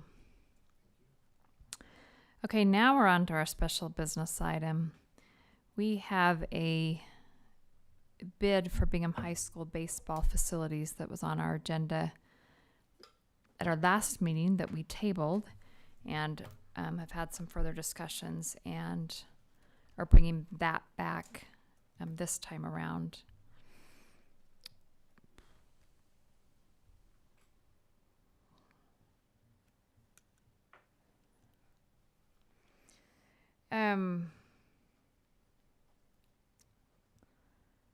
We took public comment on it last time around, right?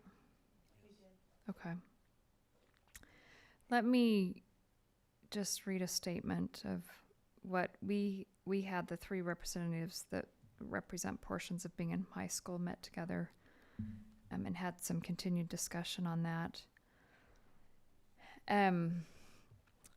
and the board has received a lot of feedback from parents, the city, and the community about the lack of parking and field space at Bingham High School. Bingham was built on a much smaller footprint than our other schools at a time when most students didn't have a car and many of our current activities weren't offered. There is land adjacent to Bingham that is owned by the county. The board is asking the county to sell or trade some or all of that land to provide a much-needed expansion for Bingham. We believe we can work with the county to find an agreement that would be mutually beneficial to both the county and the district. In the meantime, the board members representing Bingham recommend approval of the Bingham baseball bid so that plans can move forward. We ask those involved in the design process to bear in mind the potential for the baseball field to be moved if additional land is secured from the county to address the inadequate parking and field space at Bingham. So do board members have any questions or concerns about that statement or about the bid itself?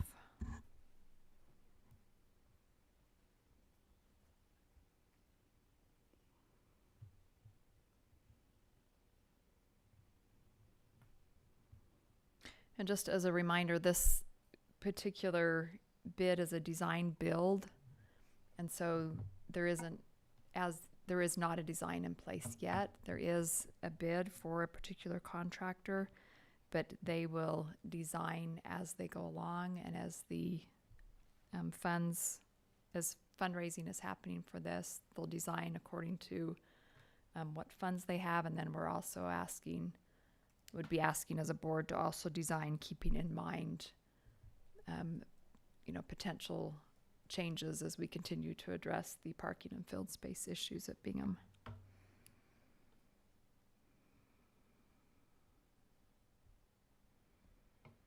So I would just like to make a comment that this is something that we have not normally done as far as the design build. And the questions that I have asked in regards to this and my hesitation in approving it in last meeting was just the precedents that we are setting going forward. I just wanted to make sure that we were having a good understanding of exactly what was happening here and how the funds were going to work. It was not in any way on my part to say that I didn't think that the school should have this go forward, but just needing more information in order to move forward. So I would just like that to. Thank you. And then we also, just as a reminder, had the discussion last time. There was, concern about just making sure the fundraising was done correctly. And there was the suggestion by Mr. Young that I believe we all support to make sure that that runs through the foundation. Make sure those funds are handled properly. I do have a question on that. Superintendent, how did the Jordan Education Foundation feel about having those funds run?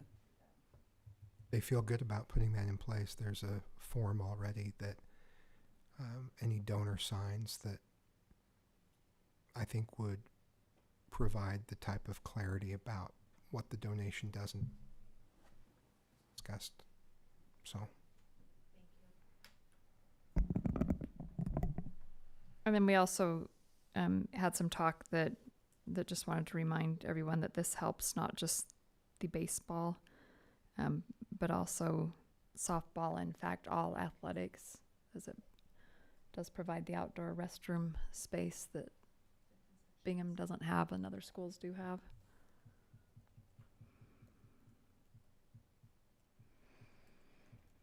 Okay, well, if there is no more discussion to that bid, I'm looking for a motion. President, I would make a motion that we approve the bid to move forward with working with the contractor and the architect, but that we place a condition on that the final project would need to come back to the board for approval before construction begins. I'll second that. Okay, so the motion by Mr. Dunford and second by Ms. Richards. Can I offer an addition to that, an amendment to that? I'd like to amend that motion to include that this bid be approved subject to all fundraising efforts being supervised and run through the Jordan Education Foundation. I'll second that amendment.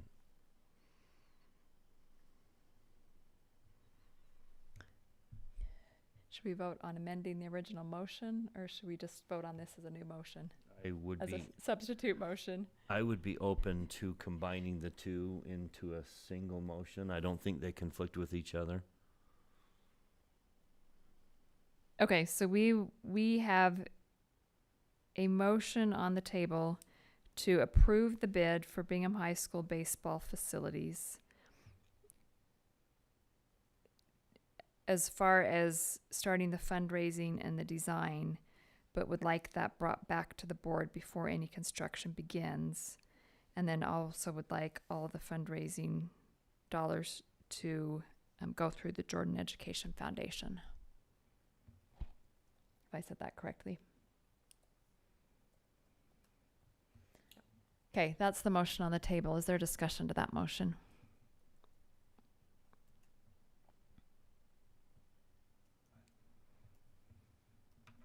I'm excited for Bingham and this opportunity. This will set off a new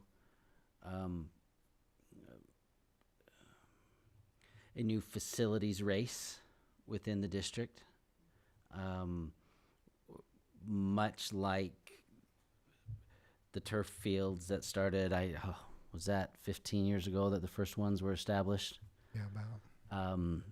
I think we are, this will begin that same process, where I'm sure whatever facility, which will be very nice and beautiful, that Bingham designs, that will become the new model for what our other schools want. And we will begin receiving requests for that as a board. And so we just need to be prepared for that. But again, that's not Bingham's issue, that's our issue. But we do need to be ready for that. And so I can be supportive of it with the stipulations that we've put in, and if maybe they can raise a little bit more to help add to some of the academic parts of the school, that would be great as well. So I'll just throw that in there. And I do want to speak a little bit to what you just said. That was a concern of mine too. But I asked about that today, and Bingham, the rest of our schools already have more than what Bingham has. And so a lot of this project is bringing them up to what our other schools already have. So it's not, and I'm sure it will go above and beyond that too, but yeah, but Bingham baseball sees themselves as all the other schools have a dedicated locker room. All the other schools, have concessions, have facilities that we don't have, and this is bringing us up to what the other schools have. But I see your concern. Right, I'm not, and again, that, as I said, that's not Bingham's problem. That, I mean, they have these resources, but it is inevitable that this will set the new bar, that we will see these requests over the next 10 to 15 years. And I don't know if we'll see in the exact form of what we're seeing at Bingham, but in that way of coming up with the funds for different projects is what I'm thinking we will see. Any other discussion to the motion?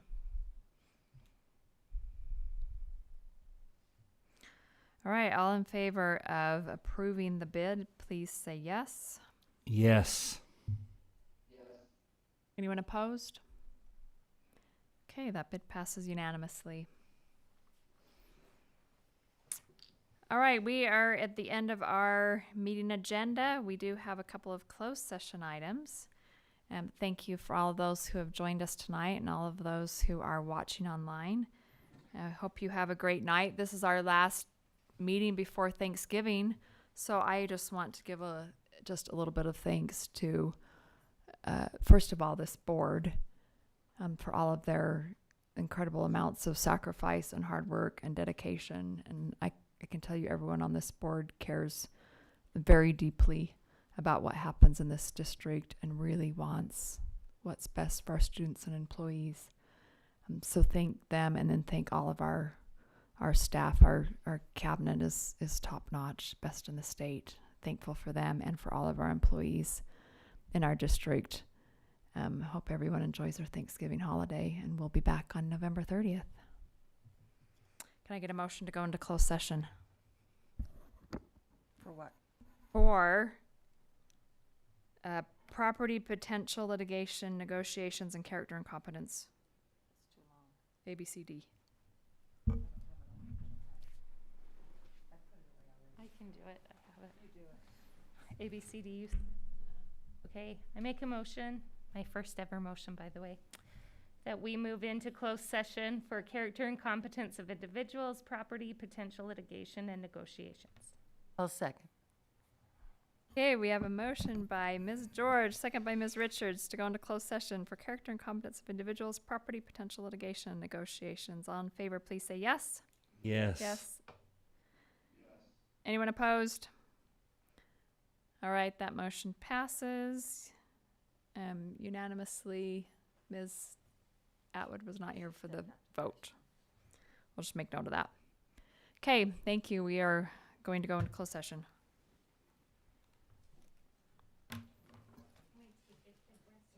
Yeah, 5-minute break.